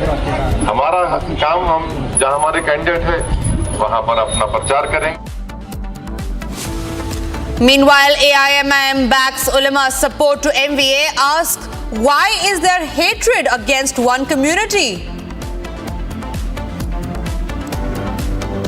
एससी को कमजोर करके सरकार बना लेगी, यही उसकी चाल है। आपको याद रखना है, एक है तो सेफ है। In his Maharashtra campaign, Prime Minister Modi reiterates call for Hindu unity, says ek hai to safe hai.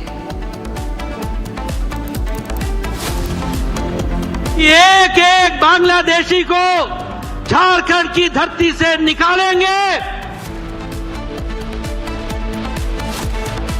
BJP takes a strong stand in Jharkhand, says all Bangladeshis will be sent back and that no tribal status for children of infiltrators will be given.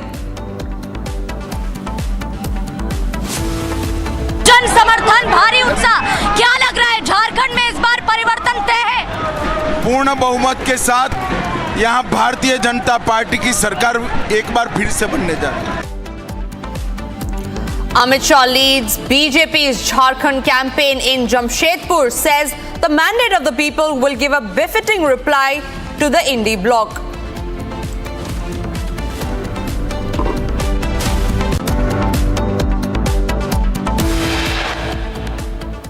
And ladies and gentlemen, we start this edition with the top story that we're tracking here on Republic, which is coming in from the poll-bound state of Maharashtra. Now, Maharashtra is just 10 days away from the voting. And today, the MVA is going all out to gather votes by the means of appeasement politics. Now, the Ulema board has come out with conditional support to the MVA. The MVA has accepted all their demands, thereby openly mobilizing a community to vote en masse. The Congress and allies have now essentially become a party banking on Muslim votes, is what the BJP is alleging. Here's the full story. Ahead of Maharashtra Assembly polls, All India Ulema Board Maharashtra has written a letter offering support to Mahavikas Aghadi. However, the board has put forward 17 pro-Muslim demands before the MVA. These include survey in 48 districts by Maharashtra WAQF board.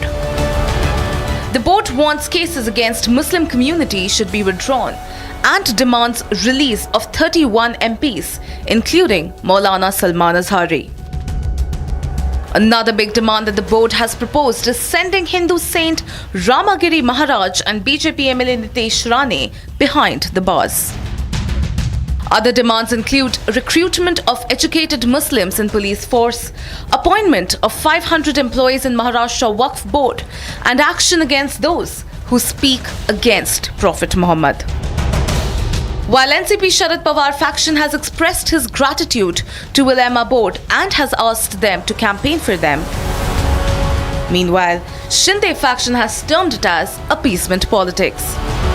The All India Ulema board has put not 1, 2, 3 but 17 conditions on the Mahavikas Aghadi, which includes opposing the Prime Minister's WAQF board amendment bill.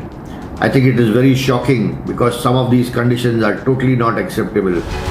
The big question is whether these demands are political bargaining tactic to just consolidate Muslim vote bank. Now, ahead of the Maharashtra elections, the Prime Minister is leading the BJP's campaign in the state. Slamming the Congress party, he has taken some very, very sharp retorts at the Congress, starting from the constitutional blunder that Rahul Gandhi had made in an event in Nagpur, to slamming the NC for demanding restoration of Article 370, to even amplifying the Hindu unity pitch. Here are all the excerpts of the Prime Minister's rally that you need to know. Seems like unity pitch has become the poll mantra for BJP in Jharkhand and Maharashtra. In his back-to-back rallies, first in Dhule, then Nasik, and now in Akola, PM has amplified his unity pitch. PM even accused Congress of pitting one caste against another. Listen in. Congress SC समाज के अधिकार उनसे छीन लेगी, SC को कमजोर करके सरकार बना लेगी। यही उसकी चाल है, यही उसका चरित्र है। इसलिए आपको कांग्रेस की इस खतरनाक साजिश से सावधान रहना है। आपको याद रखना है, एक है तो सेफ है।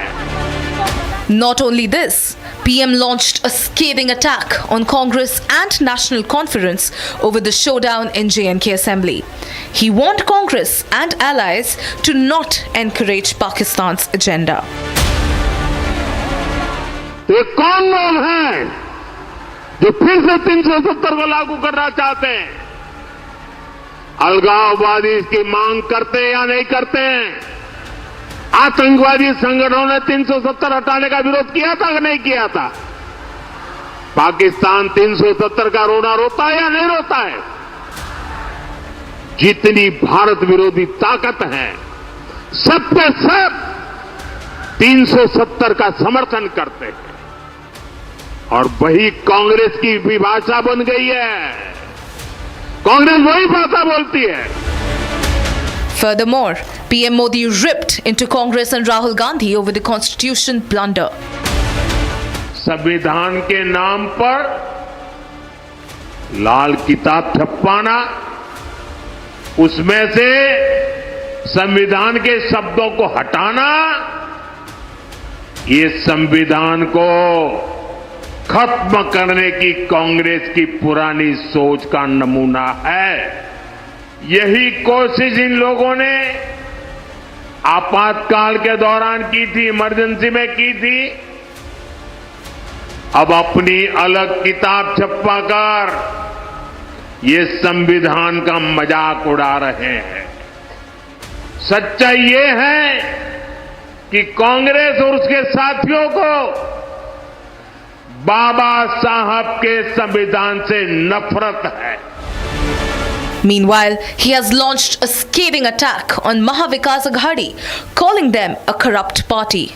Listen in. मराठवाड़ा में 11 सिंचाई योजनाओं को मंजूरी दे दी गई है। इस क्षेत्र की सिंचाई की समस्या दूर करने के लिए मराठवाड़ा वाटर ग्रिड परियोजना शुरू की गई थी, लेकिन जब महाअगाड़ी की सरकार आई तो उसने इस पर रोक लगा दी। अब महायुति की सरकार ने इसे दोबारा गति दी है। Maharashtra is set to vote on November 20th, while the votes will be counted on November 23rd.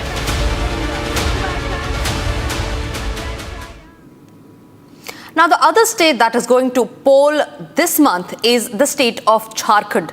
Ahead of the Jharkhand polls, Madhya Pradesh Chief Minister Mohan Yadav has made fresh attacks on the JMM Congress-led coalition, saying that Soran government turned Ranchi into Pakistan's Karachi.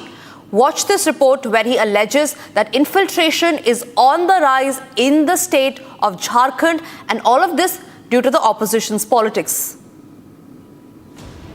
Madhya Pradesh Chief Minister Mohan Yadav has made it to the headlines with his recent Ranchi-Karachi jibe at Soran party.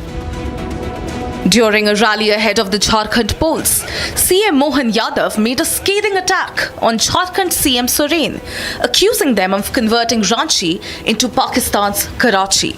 Listen in. Pakistan को जहां पर रोज लूट, फरेब, झूठ, मक्कारी, चालाकी और अपने हिंदुओं पे अपमान करने के लिए वो जाना जाने लगा है, और दुर्भाग्य से हमारे इसी रांची को हेमंत सोरेन और कांग्रेस वालों ने कराची बना दिया। कराची, ये दुर्भाग्य की बात है। Further, he also accused JMM Congress of declining Hindu population in the state because of influx of Bangladeshi migrants.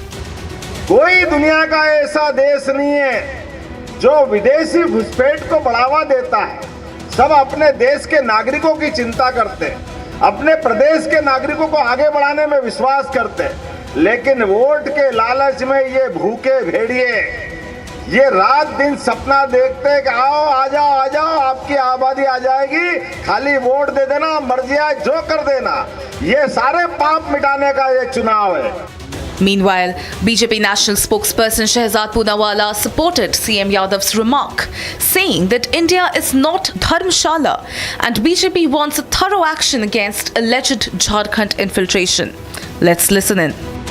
Muslim appeasement के चक्कर में ही आज रांची कराची की ओर जा रहा है। सोचिए कि आदिवासी समाज की संस्कृति के संरक्षण के लिए जो बना था झारखंड, वहां पर ही आदिवासी समाज की आबादी, रोटी, बेटी, माटी, रोजगार, जमीन, जंगल सब पर खतरा आ गया वोट बैंक के नीति के चलते।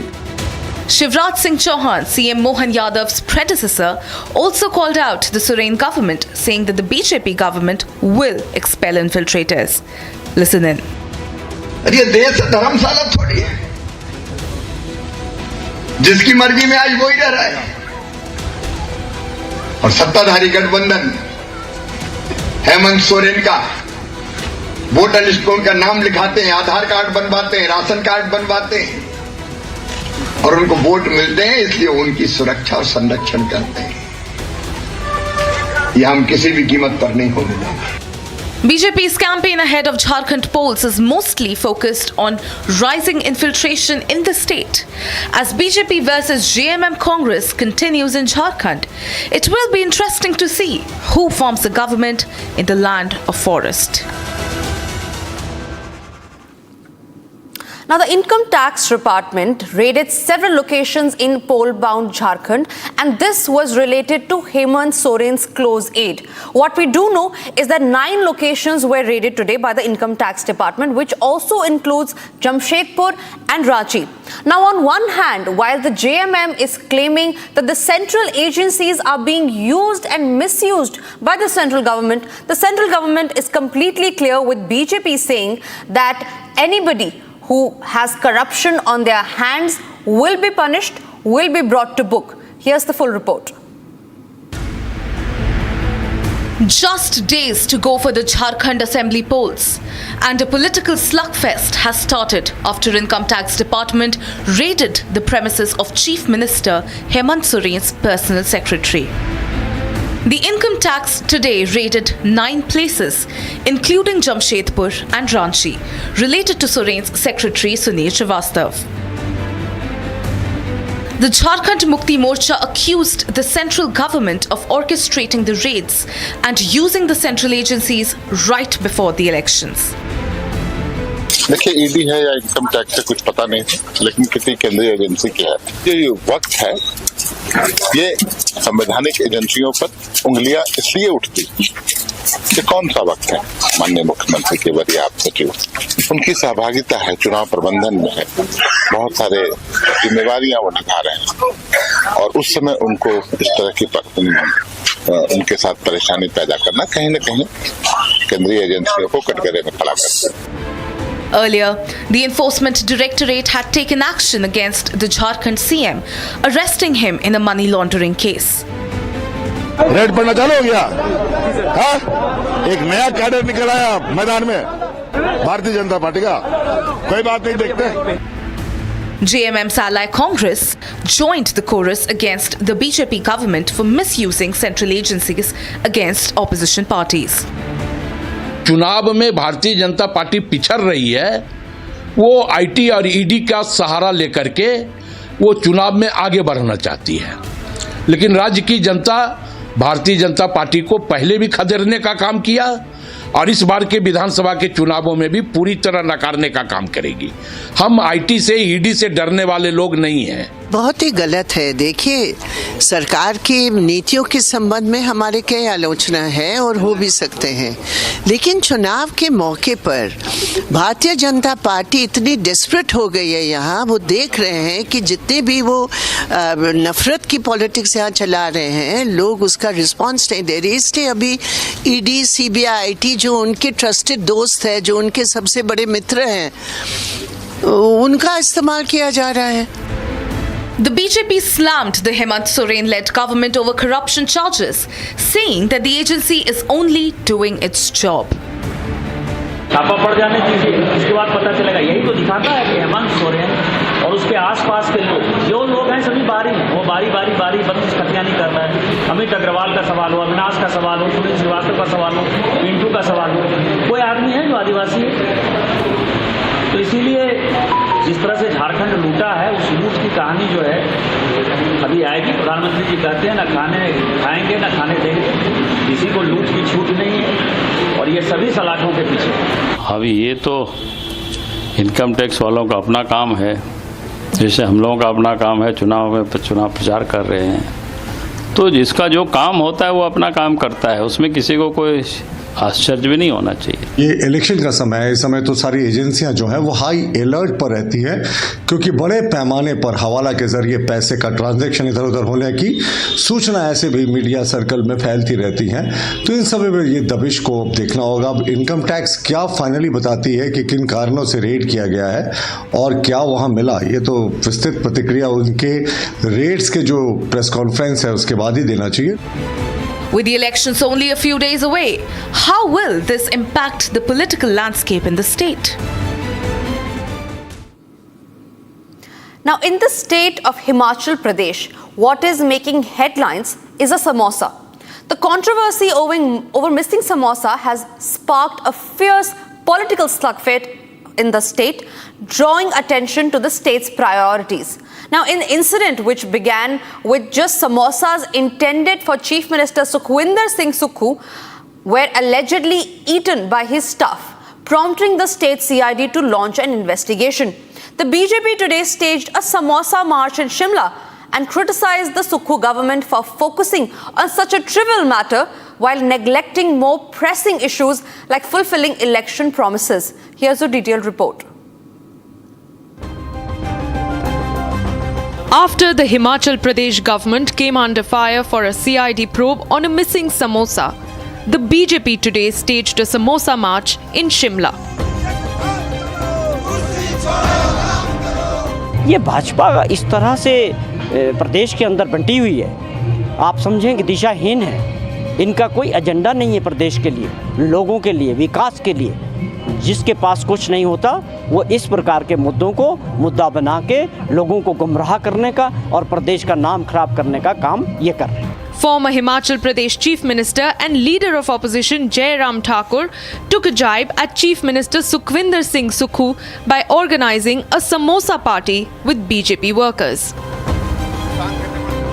The controversy erupted after samosas meant for CM Sukhu were allegedly eaten by his staff members. BJP leader Smriti Irani slammed the Congress party for its misplaced priorities and for not fulfilling its promises announced during the elections. Congress party चुनाव में लुभाने के लिए, vote पाने के लिए बोलती है झूठ, सत्ता में आने के बाद करती है लूट और देश में डालती है फूट। Himachal Chief Minister Sukhwinder Singh Sukhu defended the decision of a CID inquiry, calling it a case of misbehavior by staff members. बहुत इंपॉर्टेंट जो मामला चल रहा है वो है समोसा पॉलिटिक्स। हम देख रहे हैं कि बीजेपी लगातार वार कर रही है और अब पूछ रही है कि क्या जरूरी है स्टेट एजेंसी को इसमें घुसने का, कि वेस्ट ऑफ टाइम नहीं है। देखिए ना, किसी चीज़ को आप पूरे बचकाना बात है ये। पहले पूरी डीजीपी ने बयान दिया, उसको आप देख लीजिए। और मैं देख रहा हूँ जब से कांग्रेस पार्टी की 40 सीटें हुई है, दोबारा कांग्रेस पार्टी ऑपरेशन लोटस के बाद जीत कर आई है, तो एक टारगेटेड कैंपेन चल रहा है। और टारगेटेड कैंपेन क्यों चल रहा है मुझे समझ नहीं आ रहा। The Congress government's bizarre probe on a missing samosa is a clear indication of its misplaced priorities.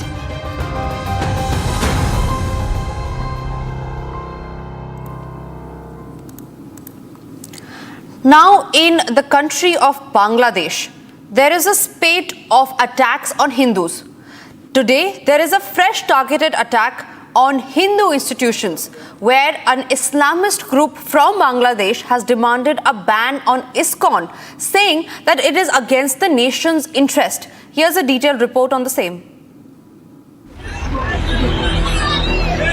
Temples attacked. Minority groups threatened. And now, a call for ban on ISKCON in Bangladesh. Islamist radical group Hifazat-e-Islam called for a ban and raised slogans against the Hindu organization. It calls for an Islamic state in Bangladesh. The website and social media accounts of ISKCON Bangladesh were also hacked and removed today. Yesterday, some extremist groups have started calling on the other fellow extremists to attack and kill the ISKCON members. So all of this points to a very alarming signal, and we hope that none of these actually come to truth. But nevertheless, we need to be very worried and concerned about it. भगवान के नाम की तो विजय होगी, सत्य की विजय होगी, जो समझना चाहेंगे, और भगवान की शक्ति जो है इस नाम में पूरी है, नाम कार्य बहुधा निज सर्वशक्ति से। तो अगर हम किसी से सहायता ना भी लें, हम तो लेने के लिए तैयार हैं, अगर हम ना भी लें तो भी नाम की शक्ति है इसमें, और ये जो है फैलेगा, किसी भी हालत में ये रोक नहीं सकता। जिस प्रकार से ISKCON को धमकी दी जा रही है, ISKCON की संस्थाओं को धमकी दी जा रही है, चाहे और हिंदू मंदिरों को तोड़े जा रहे हैं, हिंदुओं पे अत्याचार हो रहे हैं, उस पर रोक लगवाए। निश्चित रूप से अभी अपने जो वादे किए थे राष्ट्रपति ट्रंप ने, उसको पूरा करें, क्योंकि बांग्लादेश में सरकार नाम मात्र की है, ये बहुत ही दुर्भाग्यपूर्ण है। Earlier, Ministry of External Affairs had urged strong action against the attacks on Hindu community in Chittagong. See, we have observed that there have been recent attacks on Hindu community in Chittagong. Their properties have been looted, their business establishments have been looted, and these happened following incendiary posts on social media targeting Hindu religious organizations. It is understood that there are extremist elements who are behind such posts and such illegal criminal activities. This is bound to create further tensions in the community. We yet again urge the government of Bangladesh to take strong measures to ensure the safety of Hindus and to take action against extremist elements. Amidst spate of attacks against Hindus in Bangladesh and targeted attacks on temples in Bangladesh, it is time that Hindus unite against the divisive forces.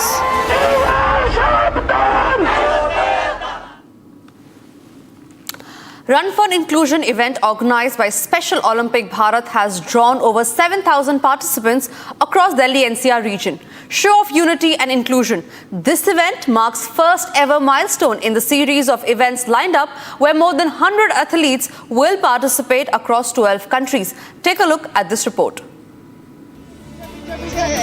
In a remarkable show of unity and purpose, Special Olympic Bharat organized Run for Inclusion event, drawing over 7,000 participants.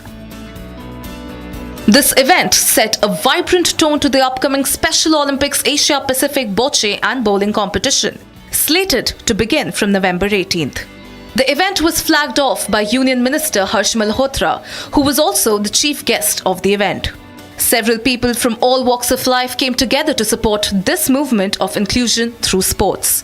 The core message of the event, each one, reach one, resonated strongly with the participants. Apart from the crowd, over 1,000 special athletes participated in the run, unifying for the power of sports. Also present in the event were BJP leaders Manoj Tiwari and Basuri Swaraj. This is really special. और यहाँ जितने बच्चे आज run for जो उद्देश्य है इसका सबको एक साथ मिला के वो स्पेशल है, मगर वो हमसे भी सुपीरियर है। इस भावना के साथ उनको इस रन में शामिल करना, सभी को इतने अच्छी अच्छी ड्रेस देना, इसमें हम सबका भाग लेना ही बहुत मैं थैंक्स करना चाहता हूं कि हमको उन्होंने पार्ट बनाया।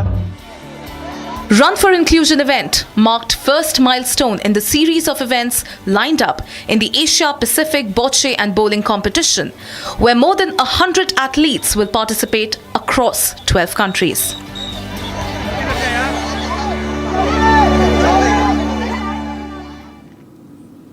The time has come once again. when the greatest economic minds of India will gather under one roof and discuss the driving forces behind our thriving economy. Republic Media Network presents the 4th edition of the India Economic Summit, Viksit Bharat Bullseye, a platform where topmost ministers, visionary policy makers, renowned economists and influential industry leaders and entrepreneurs will chart India's economic future. Tune in on Tuesday, November 12th for all the live action. What's your message to everyone who use controversies to say our institutional mechanism is not strong enough? Where our institutions need to be given credit, we put that aside and only pick that one thing about that institution and say, look at this, our institutions are really now being threatened. But what about the other things which make our institutions stand out? Every one of our institutions are really doing their maximum best, world-class best. Today, our benchmarks are being looked at rather than the benchmark elsewhere.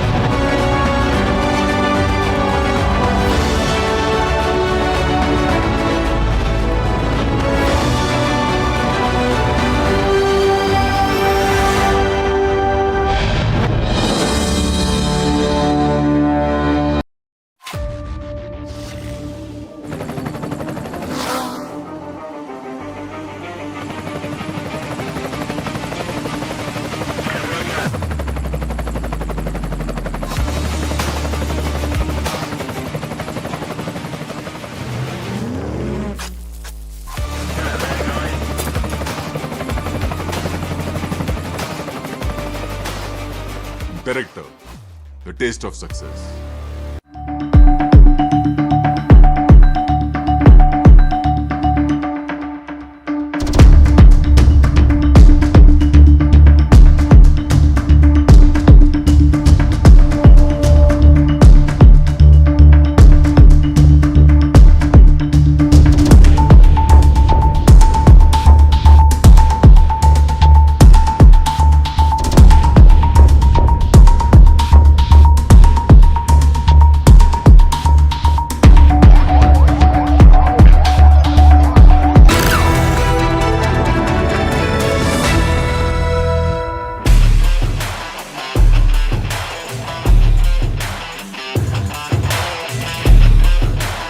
Team Marksmen hosted the 4th edition of the Influential Leaders of India in Mumbai recently.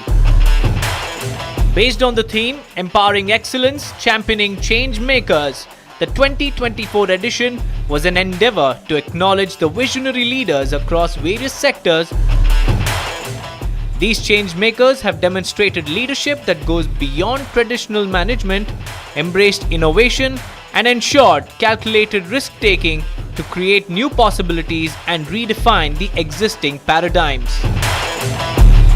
Republic TV and Marksman Daily present Influential Leaders of India 2024, brought to you by Team Marksman.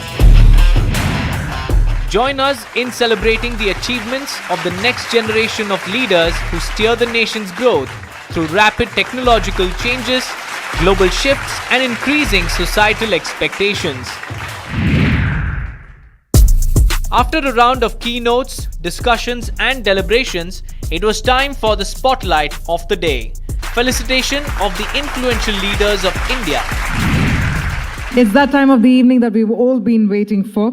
In fact, we've managed to survey the landscape of leadership and all that entails through a series of conversations that have offered fresh perspectives.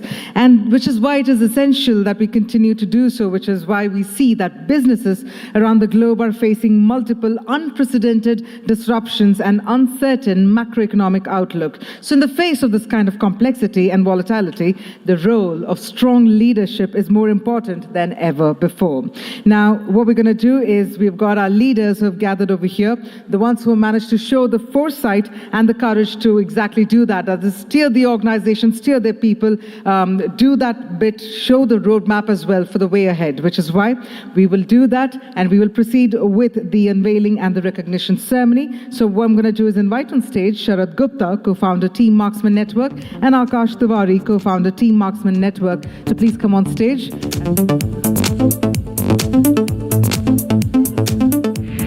We hear it for Dheeraj Relly, Managing Director and CEO, HDFC Securities.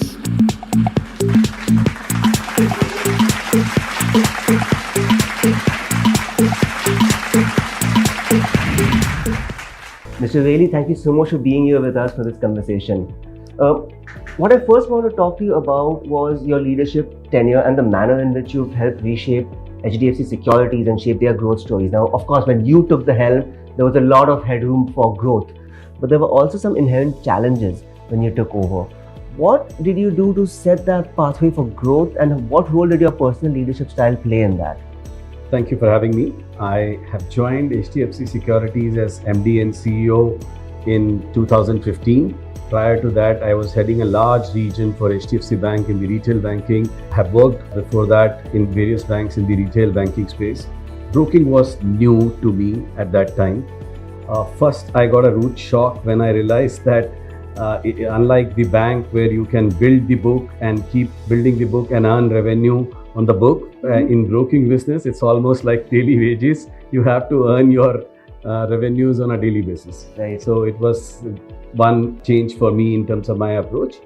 When I joined HDFC Securities in 2015, I could within few months able to understand that I am dealing with mediocrity, underinvestment in technology, infrastructure, product ecosystem, digital ecosystem, and also being passive internally and externally. So I had to do a massive transformation for the organization. I started the journey brick by brick, started working on people first internally. I had to challenge them, at the same time win heart also. Right. I did not change team members, I changed their mindsets. This was an interesting phase for me to work on people. It's very easy for a new CEO to come and do massive changes in the organization structure, get new people from outside.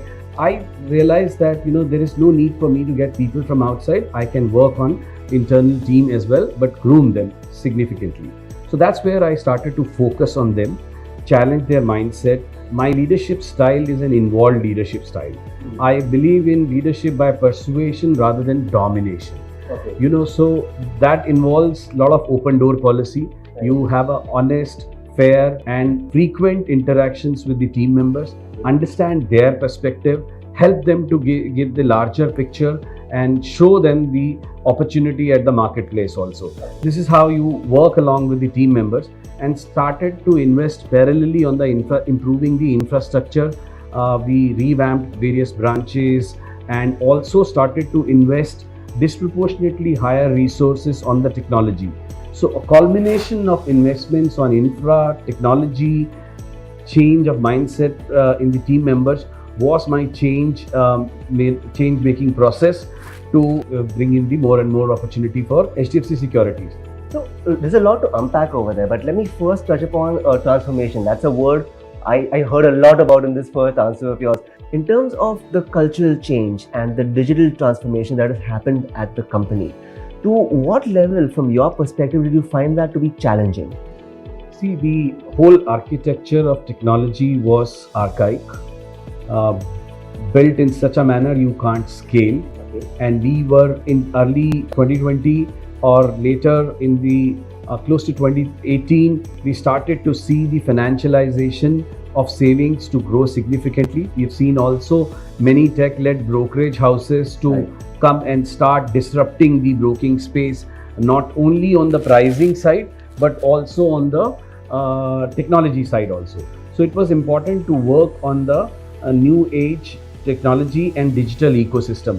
That required a fresh thinking, completely bottoms up approach to go and change wherever we need to change, partner with the right set of technology partners and work on each and every parameter to improve it. So we work on all possible digital properties to ensure that our digital properties are bringing ease of doing business for our customers. So we worked on the customer experience side, we work on the scalability. We moved in last few years to the cloud ecosystem so that we can provide a desired scale. One thing you need to understand in our business is that we operate for 375 minutes, 9:15 to 3:30. Okay. So there are spikes, whenever there is a news in the market or entry 9:15 or ending at 3:30, there are spikes of transaction, there are enhanced concurrency. So you need to have a scalable and almost 100% availability of the systems. Let's shift gears a little bit, talk about the diversification of products and services. Of course, at the time that you took the helm, there was a big focus on HNIs. Now we are seeing millennials, we are seeing, like you alluded to correctly, institutional investors, and a big diversification of the products and services also on offer. How has all of this reshaped the value proposition of HDFC Securities? So we had most of our resources were into dealing mindset. The customer would call them, they would execute the transactions on the terminal, digital properties were suboptimal, hence customer were not using, and also digitization was at nascent stages in 2016-17, it was picking up.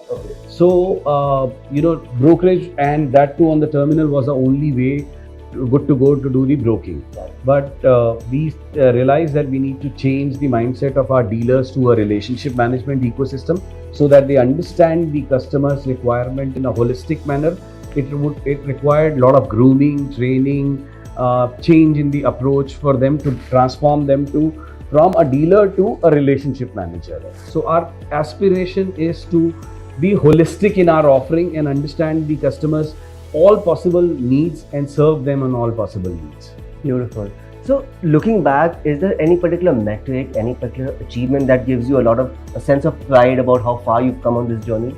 I think if I talk about the top line and bottom line growth, from 2015 to 2024, we have grown top line by 6.5x and bottom line by 6x. But more than that, I think I take more pride in moving away from a single source of revenue dependence to multiple revenue avenues. I have always been focusing on granularity. Right. It's not that you go to few HNIs and start serving few thousand HNIs, few lakh HNIs and get the business. My take is that when you reach out to many more customers and you ensure that you understand and serve customers, whether they have a 10,000 rupees to invest or 100 crore rupees to invest. Right. And that's very, very important. And once you build the capabilities across the organization, which can cater to the Gen Z, millennials, and the family offices, institutional customers, that's where you make the organization far more sustainable. So, Mr. Really, looking to the future, what are some of the major engines of growth from your perspective? So we've invested in all-in-one platform, HDFC Sky, that's available already to all the investors, particularly investors like millennials, Gen Z, and so on. So I think this is a low-cost platform also. And other than this, we have invested in investment advisory services and launched HDFC True, which will be serving the ultra HNI customers. Right. And we have also incorporated a subsidiary in Gift City. I think a culmination of all these things will be big growth enabler for us. Also, we have invested and transformed our technology to make it more agile, robust, and enhanced our customer experience. Okay. So investment in digital properties, offering the complete suite of products, and the new launches will be growth engines for HDFC Securities for next decade or so. The next leader on stage, ladies and gentlemen, Arvind Goel, Chairman, Tata Autocom.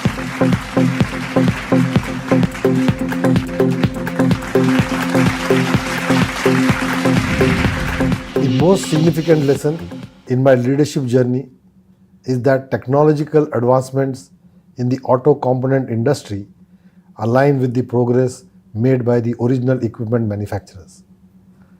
To ensure our components integrate seamlessly with evolving design, we must adapt quickly to shifting megatrends driven by customers' preference. Taking strategic risk is critical. Sizing opportunity to introduce new solutions can determine whether we lead or lag in the market. Talent creation and retention are also vital, as having skilled people drives innovation. We must create an environment that supports growth and continuous learning. Collaboration with educational institutions, is essential for nurturing the next generation of talent and maintaining a competitive edge. Finally, social responsibility is crucial for attracting and retaining talent, helping us positively impact the communities we serve. And as you know, all Tata companies have a responsibility to give back to society. Time to now invite on stage Ravi Raghavan, Managing Director, Bharat Fritz Werner.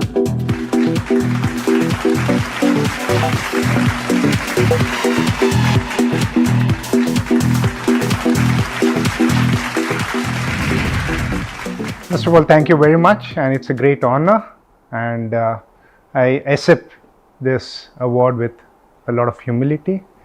It's not an award for me, but for the whole team who has worked with me throughout my career in shaping me and supporting me in achieving all that I could. As a leader, it's very important that you don't only develop yourself, but you develop your team, you develop your society.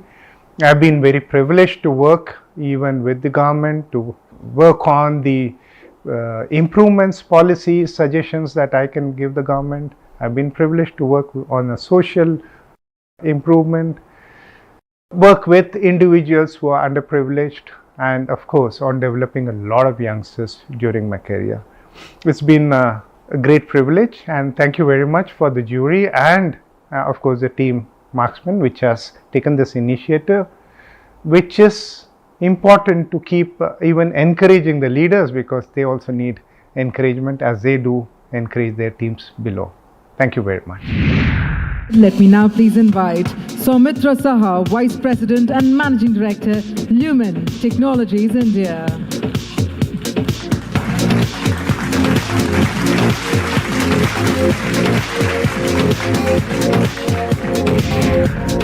Based on my experience, I think there are three critical things which are required for effective leadership in today's world. Number one is adaptability. We are all living in a VUCA world. There is a lot of uncertainty around us every single day.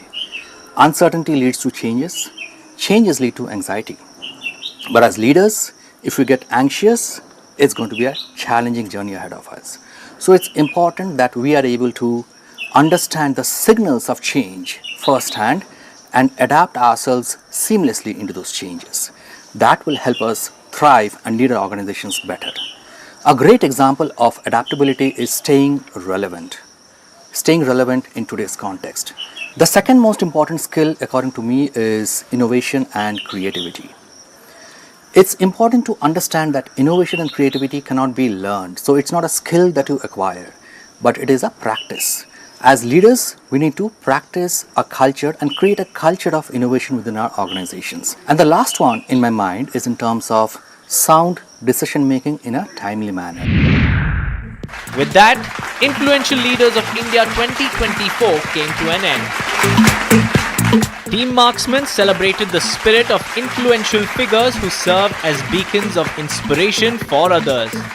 Each personality honored during the ceremony has demonstrated how a blend of passion, resilience, and a global perspective can propel one to the forefront of leadership.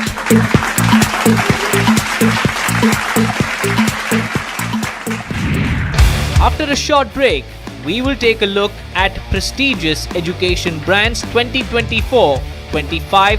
Stay tuned.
fiercely competitive educational landscape, a select few institutions stand as beacons of excellence. Marksman's next event recognized the institutions that have a commitment to experiential learning and bridge theory and practice. Republic TV and Marksman Daily present Prestigious Education Brands 2024 to 2025. Brought to you by Team Marksman, celebrating excellence in education brands, honoring academic brilliance. The inaugural edition of this landmark event promised to be an exclusive gathering of brands that have transformed the education ecosystem. By delivering education programs differently and speedily, their efforts are not only helping to create a brighter future for India's youth, but also driving the nation's growth agenda. The event kicked off with a keynote on the initiatives undertaken by AICTE to enhance the global competitiveness of the country's technical manpower. Up next, glimpses of the felicitation ceremony of elite institutions that distinguish themselves by offering a rich tapestry of extracurricular activities, fostering well-rounded individuals and preparing them for an ever-evolving world. They create environments where academic rigor harmoniously blends with creative exploration, nurturing critical thinking skills and igniting students' passions. A few of the experts who were honored during the event were Dr. Raj Singh, Vice Chancellor, Jain, deemed to be University. As you're aware, National Education Policy 2020 was announced in July 2020, and this policy is something which articulates the future vision of education in India.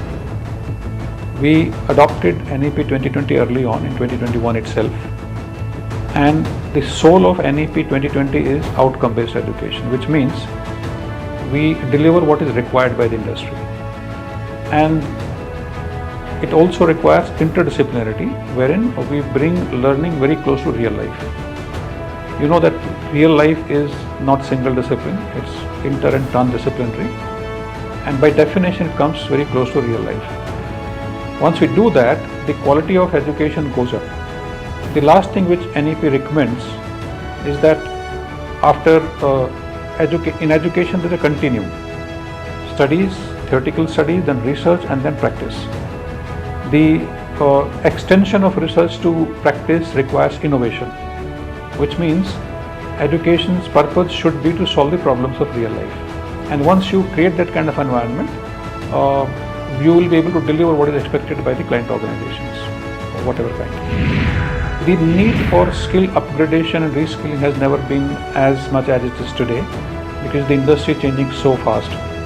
And in corporate, the time availability with the learner is very, very less, and therefore this needs to be addressed. As a university, we are focused on online micro-credentials, which means I need to learn about something for 4 to 5 hours. I don't have to spend a full course of 30 hours or 100 hours. And therefore, micro-credential is the way ahead, wherein you can learn whatever is required to be done. Number 2, we involve industry right from the beginning, design stage itself, and then in the delivery and evaluation. We did something extremely important in 2021, wherein we got the skill sets required in all 38-39 industry sectors from LinkedIn analysis, and we mapped the curriculum and identified the gap. You will be happy to know that the gap was anywhere between 3% to 40%. And next 3-4 months we plugged all the gaps, and the result we see today, our students are more employable, more in line with what industry expects. This kind of exercise we keep on doing every year, not only LinkedIn, but we get feedback from our recruiters, and that matches with what the industry required as of yesterday, and we keep on our curriculum updated. In fact, some modules